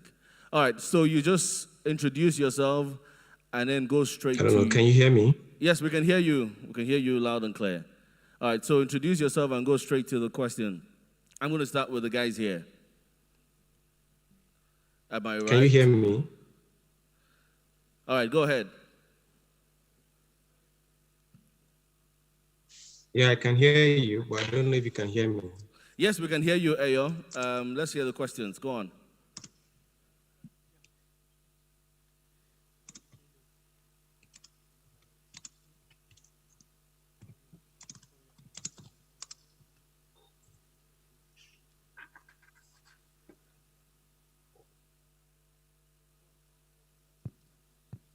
I'm Semaidi Moito by name, a student of University of Calabar. So I have two questions. Don't know if you permit. The first one is, it's easier to connect to the older generation for me, but connecting with the younger ones, it seems hard. How do you reach a set of people you value or have sights for and get them to participate in an objective, perhaps an idea or product you have in mind, given that so many are focused on immediate returns? That's the first one. And then the last one, I need more of your story. Is it okay to go into something you don't enjoy or like to earn money required to make a prototype of your idea or product? That'll be all. All right. Next. Okay. Yeah. Okay, Ayo, just I don't know if you can hear me. Yes, we can hear you. Just hold on. We have lots of questions. If you have a pen, you can write them down. So you just take them batch by batch. Okay. All right. Next. My name is John Paul Okbalugu, student of University of Calabar.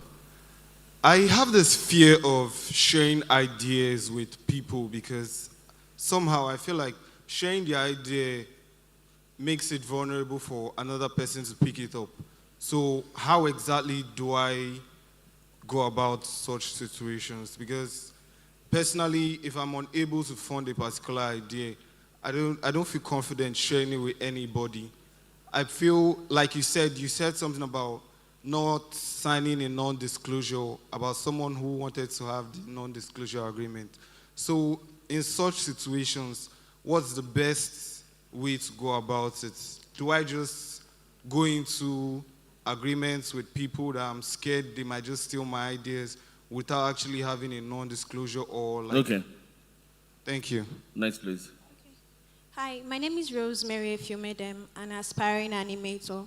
So my question is, how does one find a niche in a situation where one is into multiple creativity? How does one discover their unique niche? All right, next. Thank you very much. My name is Lifted Wuko. Sincerely, the second guy just asked the question, but I want to ask the idea of a process of sharing idea. People get to hijack this idea, most especially in Nigeria. We have talented people, but financially, some people don't have that capacity to fund their ideas, and they go into partnership or sharing this idea with people that have these finances. But along the line, they hijack this idea. Please, I want you to tell us how we can handle this situation very well. Thank you so much. All right. Next. Thank you so much. I'm Kingsley Simeon by name. So the question goes beyond the last speaker, even to the founder. So from the documentaries, and as one who have participated in this event before, I have seen the enormous landmark achievement and the Bridge Leadership Foundation has made. But also, I listened carefully to the founder's opening remark and his special interest in youth involvement in tech space. I'm currently in the tech space, and presently with my team, we've built products, apps that we are preparing to launch. But from my research, the big tech startup or companies we have currently in Nigeria and in Africa are based either in Lagos or Abuja. And like I said, we are set to launch, but we are faced with challenges like... Your question? I just want to help him understand my question properly. You need to move. Okay, so like I said earlier, we are set to launch, but then we are faced with challenges like funding, slides, workspace, and some human capital. So my question is, how will the Bridge Leadership Foundation, together with our network of the tech industry experts, help us launch and start strong in Calabar by aiding us in the challenges we are faced with currently? I have team partners, and we are already registered with CSM. Thank you. Thank you. All right. So that's for that. So let's have this badge. Please straight to the point so we can just get to it. Thank you. Hello, good afternoon. Okay. My name is Ikwo Nkpang, standing to represent persons living with disabilities.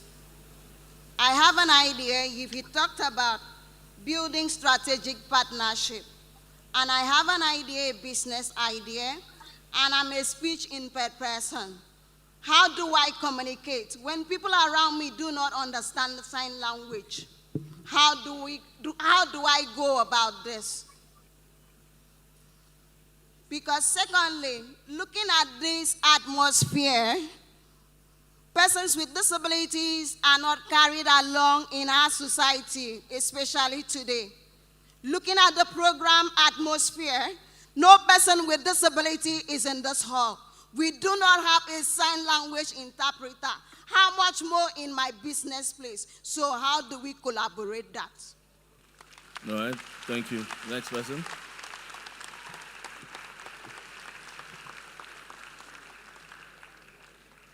Good day, everyone.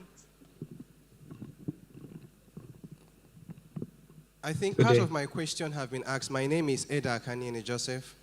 I am currently a banker or working in the bank. I wanted to ask, how do we get to know genuine partnership? It's very important. I think the second question I wanted to ask has been asked by my other colleagues, but how do we get to know people who are genuine that we can partner with and then share our ideas for better development? Thank you. All right. Next person. Thank you. Okay, good afternoon, everyone. Okay, mine is also based on the idea sharing. Okay, so how do you identify strategic partners who buy your idea without literally stealing it? Thank you. All right, thank you. So let's do this. Let's do this angle now.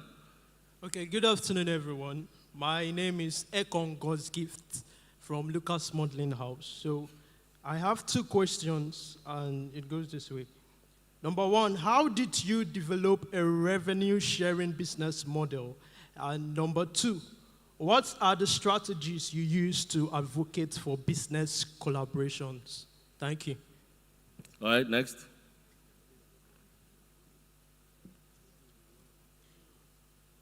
Yeah, go ahead. Okay. My name is Raphael Joy. My question is, in trying to look for global problems in order to prefer solutions, do we concentrate on things we have passion for, or we look at the trending times, or we look at our financial circumstances? So which should be the key drive towards preferring solutions? All right. Next person. Good afternoon. I'm Promi Joseph Joshua. and my question is, how can innovation sustain a product in the market for a decade? And how can I sustain innovation in my business? All right, next person. Good afternoon, everyone. My name is Sonabi Moses, student of civil engineering. My question was a direct one to our speaker, speaking on sharing idea, because I have a very bad personal experience where I came up with a book on AI technology with the recent AI development.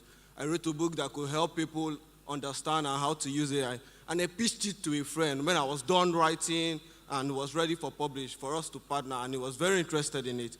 And when I gave him the products, he just took it and never spoke to me again. It's been more than 2 months. So my question now is directly, how do you get funding for an idea which is still in beta testing? Before you take a business global, you have to make sure that the business is working. You have to test it and make sure it's working. So how do you get such funding and don't get ripped off? All right. Thank you. Next person. Good afternoon, everybody. My name is Etimokoye Welu. I'm a student. I'm a 400 level entrepreneurship student from Krutech. I actually listened to the speaker, and my question is that how can you raise a startup fund for business if you have a business idea? That's one. Then two, do we have any firm that can fund people creativity business idea when you have a business idea? And the question three is that how can we encourage our youth in the society entrepreneurship? Thank you. All right, thank you. Good afternoon, everyone. My name is Christiana Agi, and my question is, I'm a fresh graduate of public health. My question is, how will you get the government to intervene in a problem? For example, now, I worked on my project and I would like to implement it in my community. How do I get to meet my senator? Because the security alone, how do I even get to meet the commissioner of health? Come on, or how do I even get to meet my local government chairman? Thank you. All right, thank you. So I think we're done here. I know we have 2 people at the foyer. Can we get it? Ushers, help me. The 2 people I can't really see from here.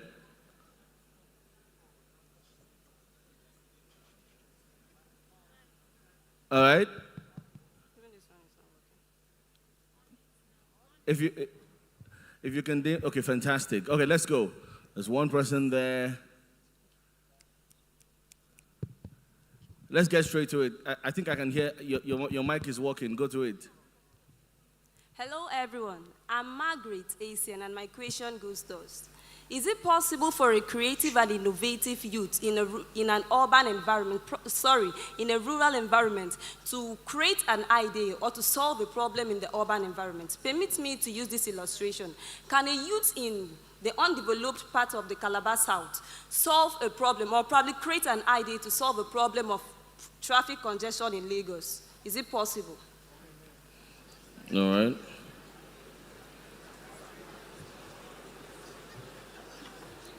Okay, let's go. Hello, everyone. My name is Obonga Wofai, and my question is, it's regarding partnership.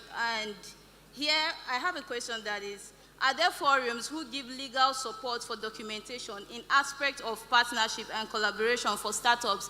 Because I've had a very bad experience with someone who I pitched my business idea to, and today he's doing very well because we planned on doing a partnership program, but he took everything. So are there other legal forums that can support startup businesses for them to put their partnership documentations in order without spending much? Thank you.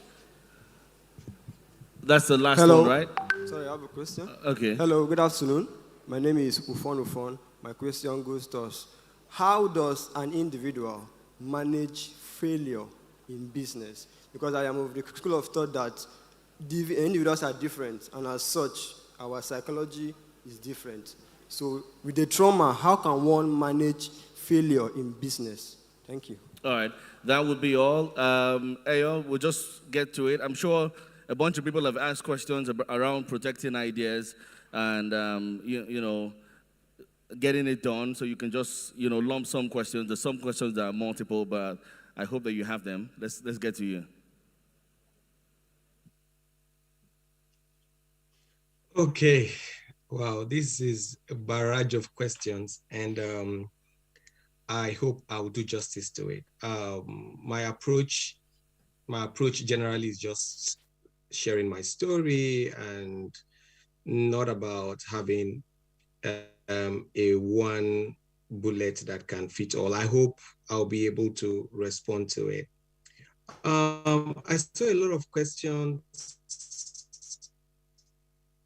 coming around how do I secure my idea, and also looking for collaboration. So this is it. My belief is secure your product. Secure your product. The product is an outcome of your idea. Now, you don't go sharing your idea with everyone. Don't do that. That is not what I am saying. Don't do that. Don't go share your ideas with everyone. That's not what I'm saying. I am saying that if you've identified someone that is going to impact on your idea positively, there is no need building or creating unnecessary barriers. There is no need for that. So how do you identify these people? How do you identify this kind of people? Second, it can either be from your place of work, from school, or subject matter experts. I'll give you the idea of Facebook. Facebook started with, Mark Zuckerberg started with his friends in school. So that means it looked for people with common interests. He didn't say, oh, you come and sign an NDA with me, you come and sign with you. No, he didn't say that. At the same time, Mark Zuckerberg did not travel out of Boston and say, okay, I'm going to be traveling to Texas because there's someone there, or I just want, no. He looked for people around that he could trust. So he didn't share the ideas with everybody. So you have to identify these people. Subject matter experts, very, very important. If you come to share your idea on, say for instance, cassava farming with me, and I'm not going to be useful to you, first of all, you have to know if I am into agriculture, have I done farming, have I been successful in it, and all of that. You get, there's no point coming to discuss maybe cassava farming with me. And if you come to discuss cassava farming with me, all I will do is that I'll probably pick up my phone and call my friend that owns Farm Crowd there and say, oh, you know what? Hey, I'm going to refer this person to you. Please help see how you can address this need. So don't you share your ideas with everybody. But once you identify the people, then there is no point building unnecessary barriers. For me, I have I've done a couple of businesses, even trying to you have to sign NDA. I cannot tell you everything because I don't want you to steal my idea. I hope you can understand what I'm trying to say. And there are a lot of legal experts you get that help young entrepreneurs protect their ideas. I will share it with the team. There are a lot of them. In fact, they are doing it. They are not even charging a fee for it. Remember how I started? I said, protect the product. So immediately I have a product and you say, okay, you're going to take my product to go and market in Kigali. I'm not just going to give you my product to go and market in Kigali. I will sign an agreement with you at that point because I have a product. But most times the ideas you have to you have to keep it a little bit open because it also builds trust. You have to identify the people. I hope you're able to pick a couple of insights in what I've just said in regards to that. Yeah, then Rose asks, how do I find my unique niche? So you have to, of course, you have to have the big idea first. You have to have the big idea. So I want to have an e-commerce business. I want to have a farm. I want to have a big farm and I'll be able to feed the entire Africa. That's a big idea. You must have the big idea first. But then how I start small based on the principle of agility. That's I want to be agile. I want to scale very fast. You can now say, you know what? Whilst I want to have a very big farm, can I start with planting vegetables? Can I plant ugu and be successful in this ugu? So that is it. You say you are an animator. So what do you want to start with first? Do you understand me now? Because I know you have this dream, you want to be in Hollywood building animated videos and movies. Do you get?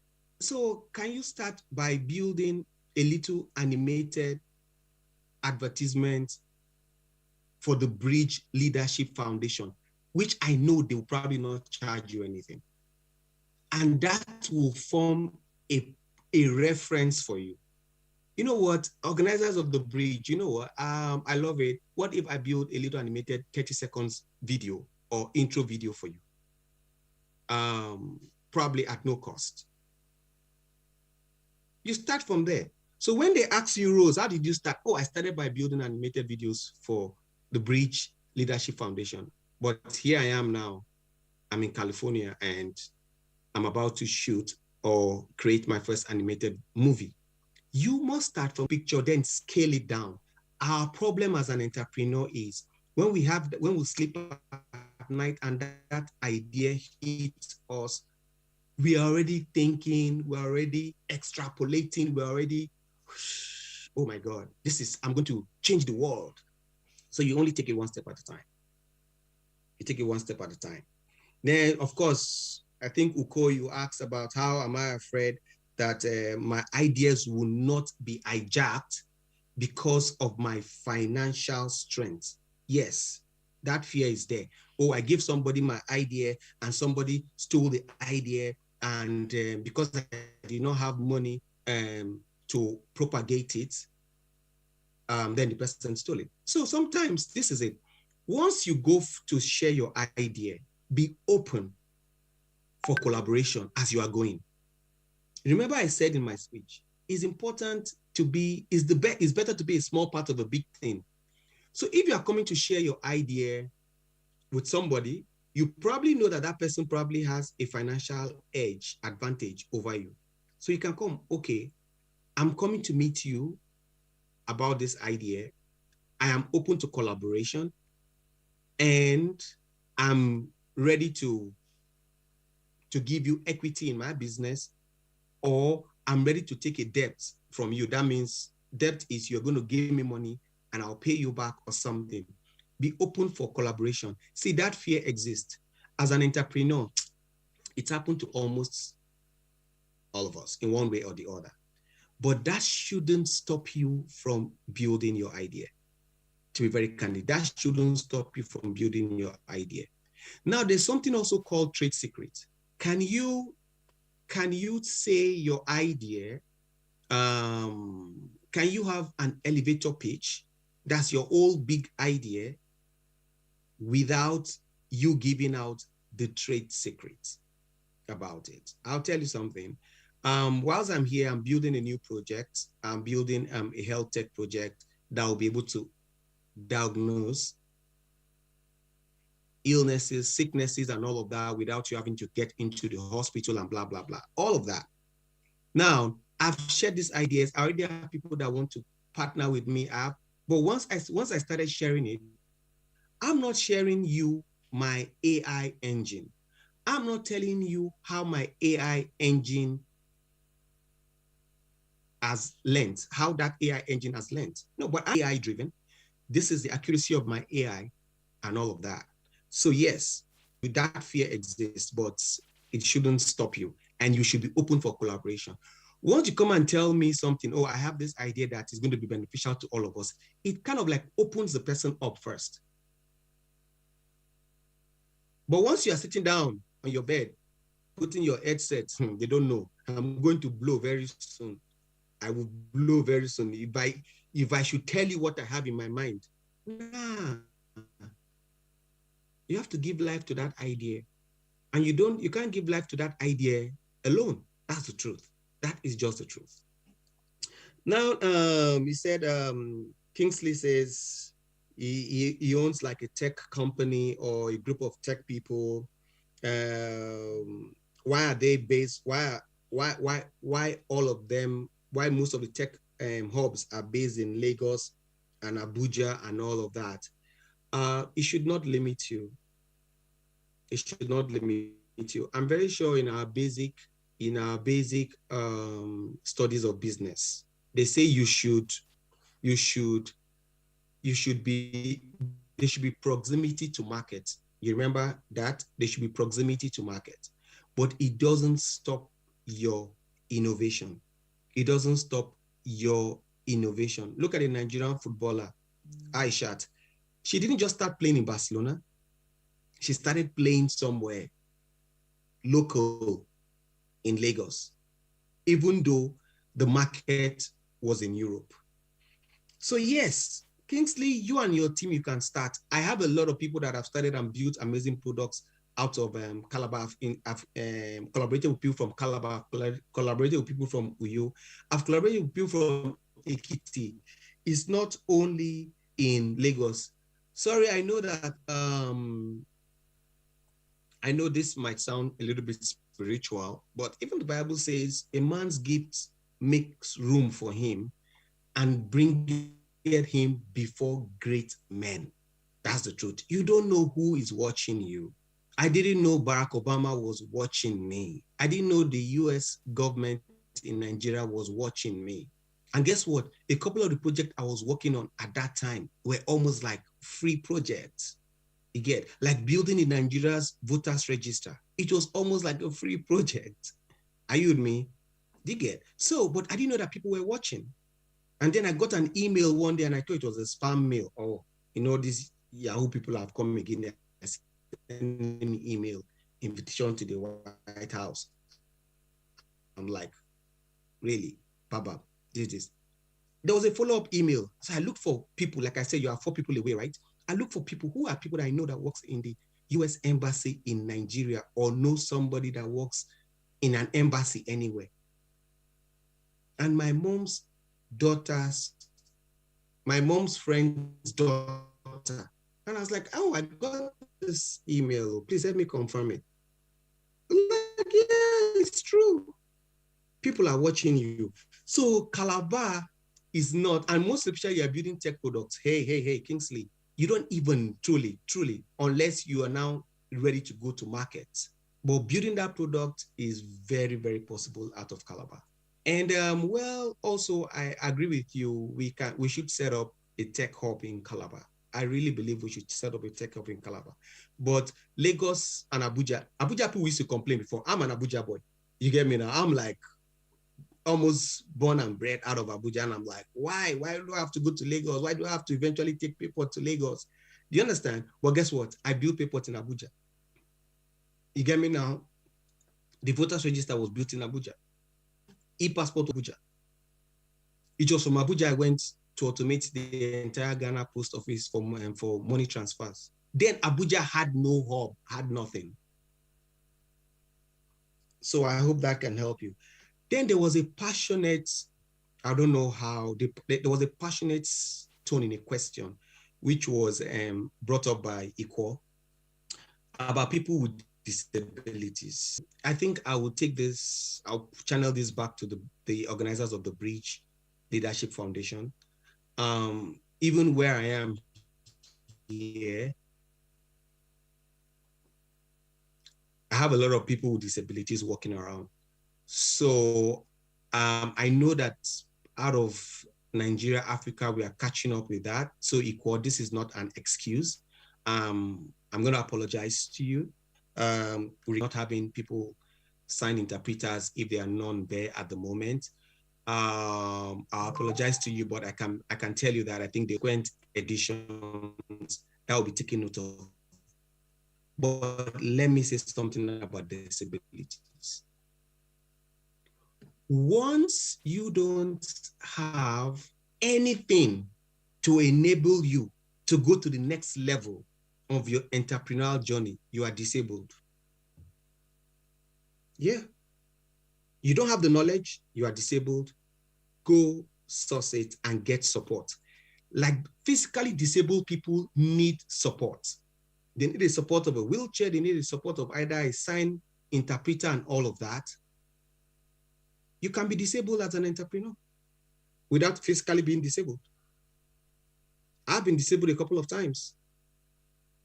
I have this great idea to build this amazing health tech product, which I'm building right at the moment, but I had almost nothing to know about AI. I was disabled in that regard. I had that, and I had to go and get support. And that's what I'm doing right now.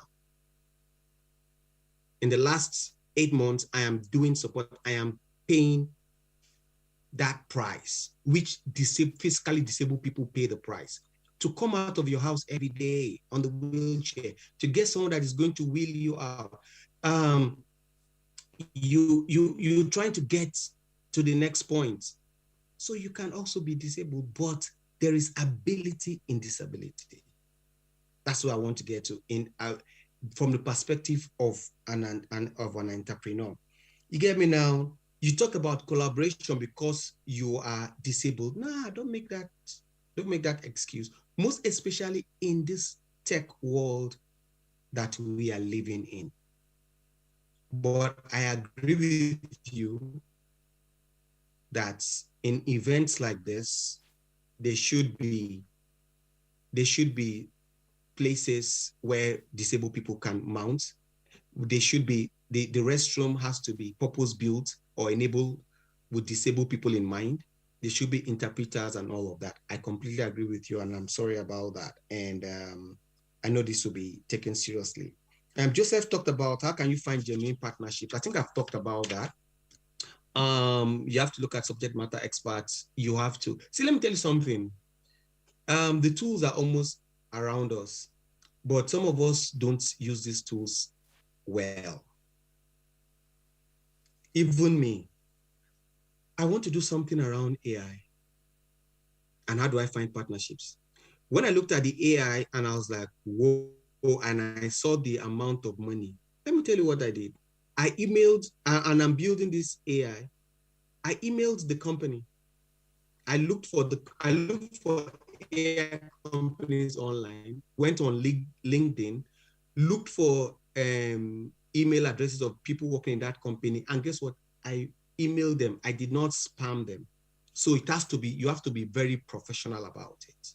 Of course, that's a different conversation on putting a professional document forward, building a beautiful infographics, because people will not be able to read more than 3 pages. So you can represent my idea within maximum of 3 pages, looking very beautiful, and I'm sending it in. And somebody that whoever this gets to, if it eventually gets to anybody, the person will take a look at it. And I did that.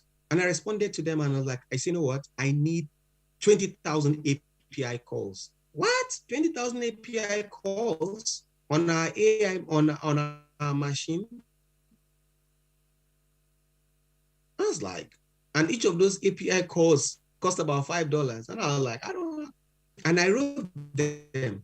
I gave them a case that there are only 4 beds to 1,000 patients.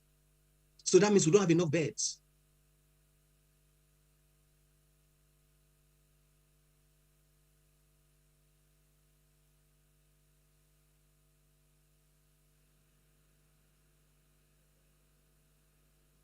Technology.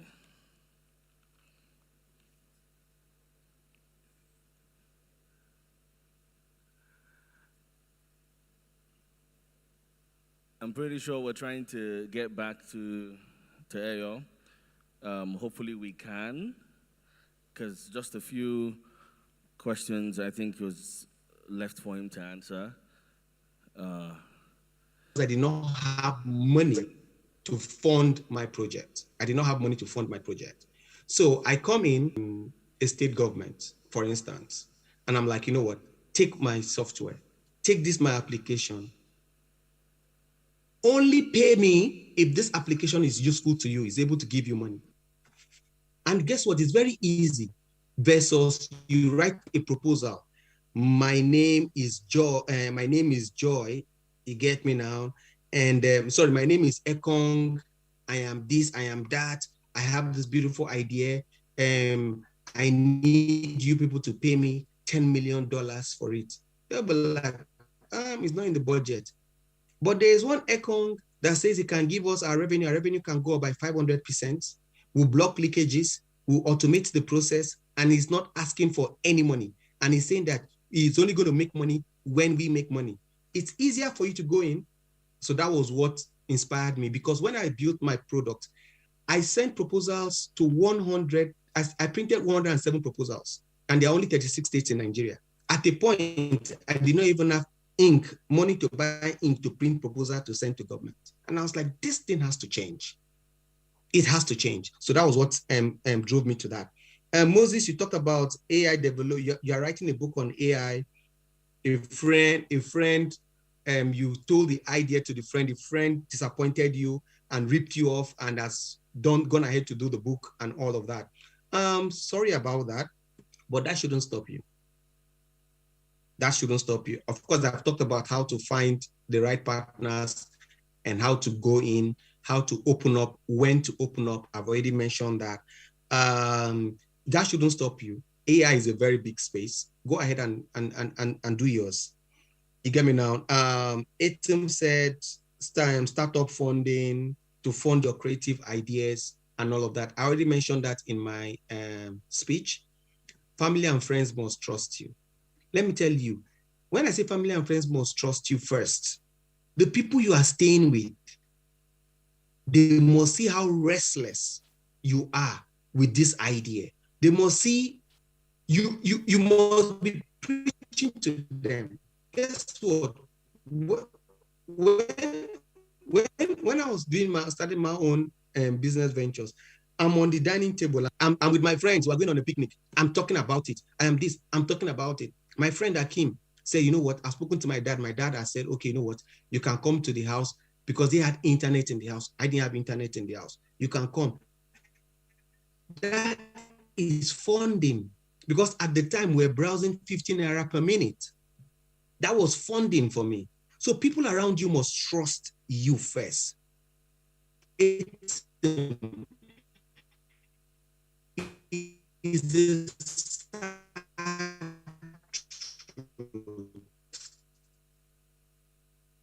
You don't want to take my money to fund your outlet. What? They just need to open their mouth that they need money for a project. Money will follow them.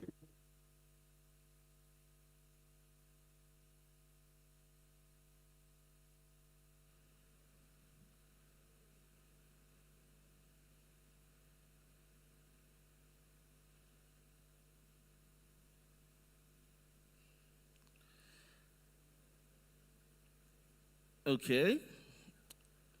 I think that I know that there's probably one or two questions he hasn't answered, but I'm sure that those questions will be answered during the course of this conversation. So can we move to the next session?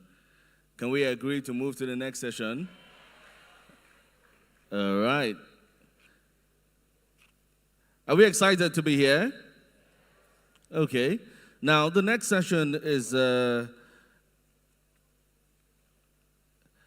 it's called Skills and Competencies for Career Success in Evolving Economic Sectors. To handle this, we have Mohammed Saluddin, PhD. Please put your hands together for Mohammed.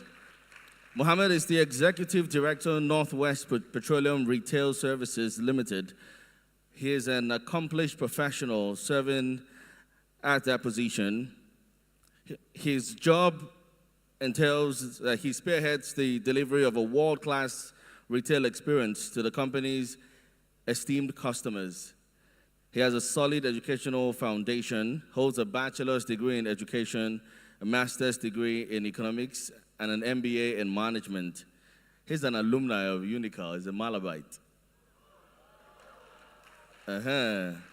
He's achieved a doctorate in energy and petroleum economics, and drawing upon his extensive experience spanning over 2 decades, Mohammed has excelled in executive management, sales and marketing, as well as in the oil and gas and FMCG sectors.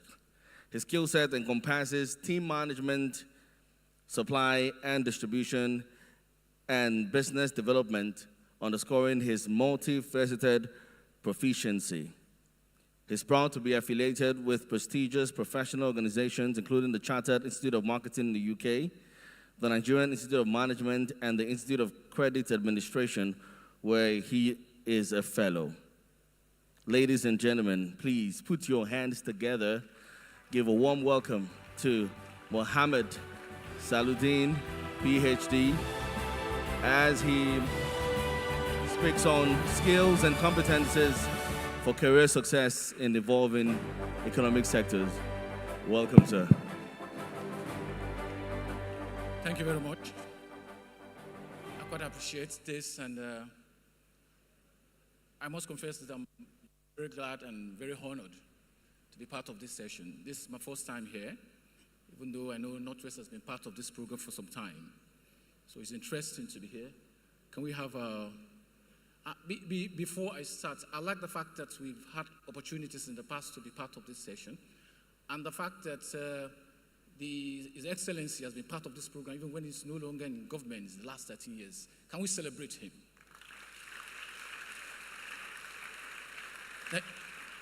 Thank you very much, sir. I understand there's quite a lot of people that are here before and they've been part of this program before. Can you celebrate yourself for the fact that you recognize success? Thank you very much once again. And Your Excellency, I will also stand on existing protocol. It's like there's no protocol at all since the beginning. But I like to say that I'm highly honored. The Malabites in the house, please. Thank you. When I was thinking I've been old in this town, I find out that there's a senior bros here. Thank you very much. I would like us to have my slide if you can see it. Otherwise, I'll go through it. Do we have my slide? I see we'll be talking about entrepreneurship. All of us can be entrepreneur, right? If you have entrepreneur, you need to hire some people, isn't it? When we have entrepreneur hires some people to do the job for them. So we are glad and happy that some of us will have to look for a job to do and work for entrepreneurs. And you can take different approach to achieving what you want to achieve in life. There are even much more people that work for more people than the people that work for themselves. True or true? Is it possible for us to get that? It would be nice to have that so that we can follow.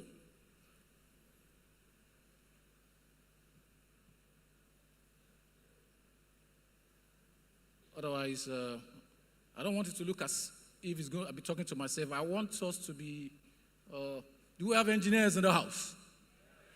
Can I see by your hand? Well, those are my fans, first fans. Civil, mechanical, electrical, petroleum, gas, instrumentation, everything. That's interesting. Can someone confirm to me that the slide will come up or go on?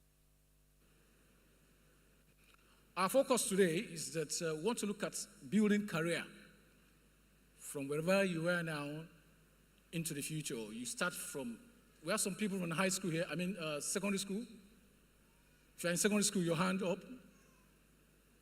Can I see? Unfortunately, I can't see. Yeah, I can see some people. Good. Your generations, like you say, Generation Z, right? They think differently. So, can I get a confirmation? I can't get it. I should go on. So our focus today is going to look at opportunities that are there for us in the markets, especially in oil and gas. Oil and gas business, oil and gas industry is very massive, very big. Forget about what you hear about green, whatever.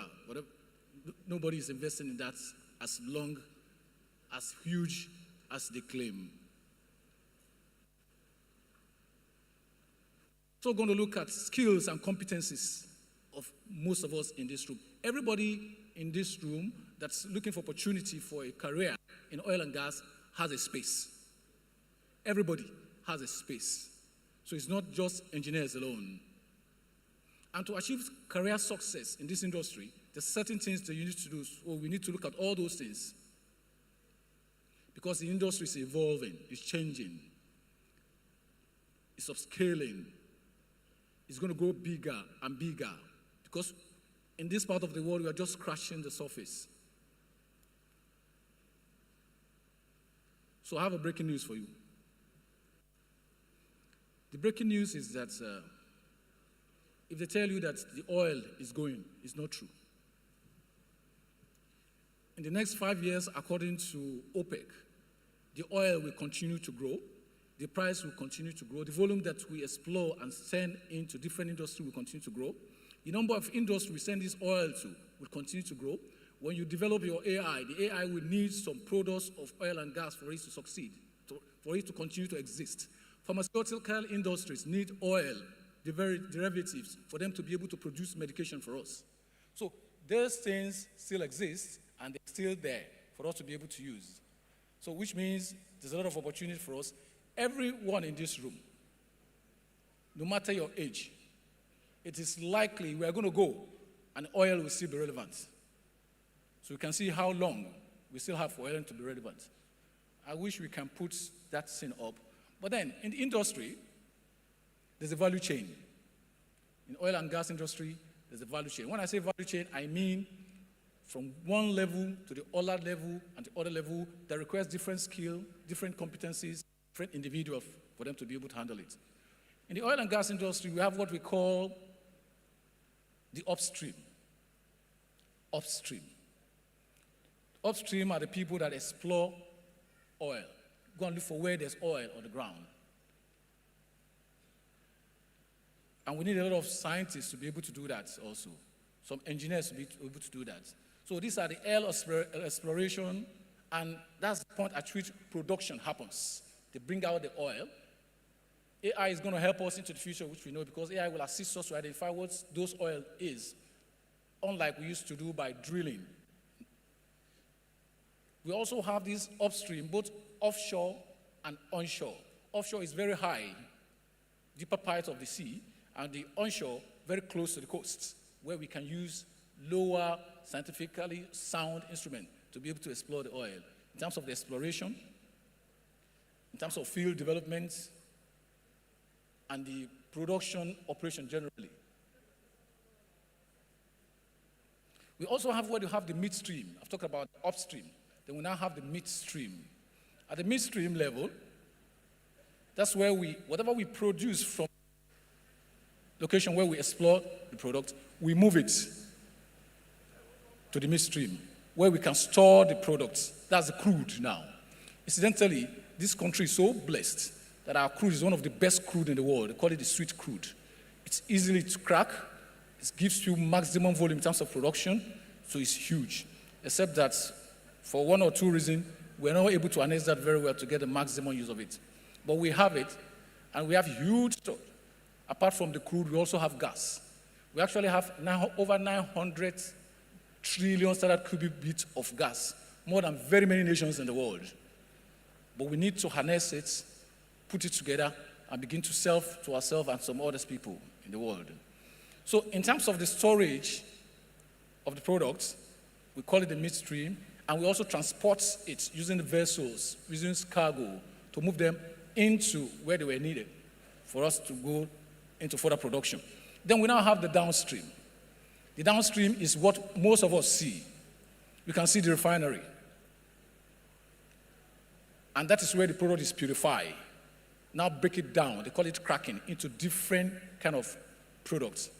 From the diesel, that you see, to the petrol that you see, to the jet A1 for aircrafts, for lubricants that you see, base oil and those other things, those are the ones that we see mainly.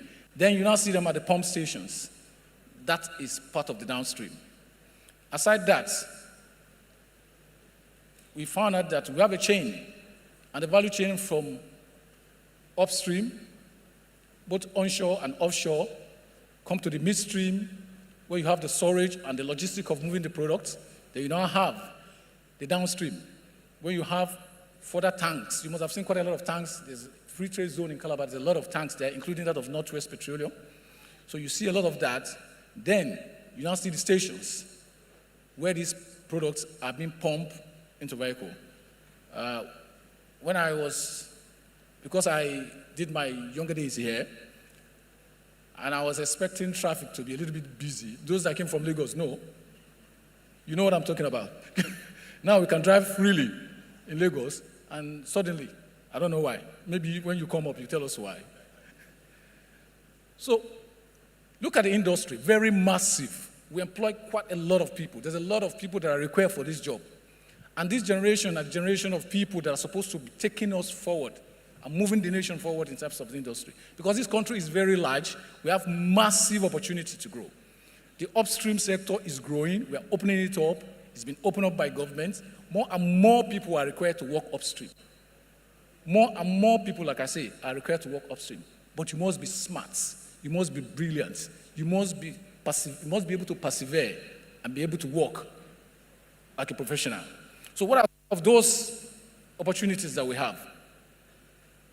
Let's begin to look at them based on specializations and field of study.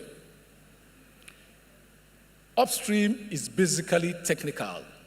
A lot of engineering works upstream. Some of the careers you see, some of the specialties that you see there, you need drilling engineers upstream because you must be able to drill the oil. Then we require reservoir engineers because that's where you look at the ground and look at the storage facility that you need to keep what you produce. Then production engineers are required also. Then we begin to see mechanical engineer because some of the equipment are operated mechanically, so we need mechanical engineer. Then we also need electrical engineer because the currents and recent development in upstream operation requires a lot of technology. That requires electrical activities around them to be able to deliver. Then we need process engineer, following the process systematically to ensure that you deliver effectively. Then we need civil engineers, even though it may not be part of upstream significantly, but there are certain things that you need to do. You need to see a platform. On my slide, I have a sample and picture of what we call different platforms, where oil you can get it from. Outside the technical competencies of engineers that are required for upstream operations and the midstream operation, we also need field like information and communication technology. IT is very, very powerful. It's very that. We no longer continue to stay and be doing everything manually. You can stay in a central pool and be looking at everything that is happening in every wall on the ground, over 300,000 feet down. You can see from sitting in a particular place. We also need health and safety professionals, experts that will be guiding us because the platform is very, very difficult. So we have to be at the top in terms of standard of safety. We also need environmental scientists. I know we studied that in UNICAL and some other university also. We also need legal and corporate services experts. We need lawyers who will be able to look at our deals, our contracts, agreements with people that we partner with. Because a lot of the time, the oil companies also work with service providers who need, at that point, to put some document together. At the beginning, in oil exploration, we need a geology file. Where is it that you can find oil? Human resources professional, the people that will employ the people doing the job, we also need them. We need finance and accounting specialists who will be able to put the numbers together so that we don't lose money. We also need logistic and transportation experts, people that knows how to move stock, materials, and human from one location to the other. As you move from the production to the midstream and to the downstream, you require a lot of logistic. Then, The money people, the marketing and sales professionals, people that go and make the money when you get to downstream, people who are there. Then the trading, because international, like today, if you want to buy an petroleum product, you need traders who will be able to know what price is it internationally, what price is it locally. These are the people that will say, where do we buy from? Do we buy from Southeast Europe? How do we transport it? The people that are traders that are into the business development activity. Then we have general operations. The entire value chain requires people with other skills in terms of carrying out each stage of the operation. If you're in the house, and I didn't mention the area you belong, can you begin to note it down? I know you asked me. Like I said earlier on, everybody in this room will have opportunity in the oil and gas industry. Go extra mile to be able to get that. Extra mile. You have to do something different from what every other person is doing. I would like to move to something a little bit different. How do you get a job in oil and gas industry? I know this is going to be interesting. What do you need to do to get a job in oil and gas industry? The beauty of oil and gas industry in terms of job is that you are likely to work there all your life. People hardly leave. They hardly leave. Why? Note it down. Later, somebody's going to, I want you to ask me. They make you look so comfortable, so relaxed. You'll be pampered like a baby, like more than pampered babies. You'll be well paid, but you work hard, and you can grow very fast at any level. But you can start at the rock bottom, even if you have a master's degree, but to the top. So it's important to know that there are some basic requirements that you must fulfill if you want to get a job in oil and gas. What are those basic requirements? Every oil and gas company, and we have them numerous in Nigeria, but the company that, a lot of companies that is into oil and gas in terms of upstream may not be on the midstream, on downstream. Most of the companies that are upstream, you may not even know them, you may not even see them. They're even usually bigger. They call them the IOC, International Oil Companies, very, very big, very, very massive. You can only see a few of them on the downstream because that is where the money is. So you have to have basic requirements. Each of these companies will have a basic requirement for you. So instead of using your data on your phone to play games or do whatever, can you begin to check? That should be your concern. Do I meet these requirements? Can I apply? If you apply, do they call people? Yes, they do. And then you have to consider your interest. What is your interest? What do you really want to do? Are you an engineer? Which area of engineering? Can I switch? Yes, you can switch to another area. Because usually the oil and gas companies, when they hire you, they will train you as if you don't know jack. That's what they do. So you come up, meet the basic requirements, and you begin to go. You should be ready to participate in internship programs. They usually have. Go through some apprenticeship, a kind of, so that they train you, they develop you, then you can grow in the system. Because it's important for you to gain entry-level experience. The entry-level experience is very required. You can't come in to oil and gas industry fresh and become a boss, even if you have 10 PhDs. It's not going to work. Because it's not about what you are taught in the school. And it's important that if you're a professional, you must earn certification. If you have BSc accounting, make sure you're a chartered accountant. If you're an engineer, make sure you are registered with Society of Nigerian Engineers or SCOREN. If you're a safety person, make sure you have safety qualification and certification by NEBOSH and Co. You must have those certifications to get to the top. Then you are going to show high level of commitment. High level of commitment. Otherwise, you will not grow. And you will not be happy. And high level of discipline. We take discipline very, very seriously. What I'm supposed, top of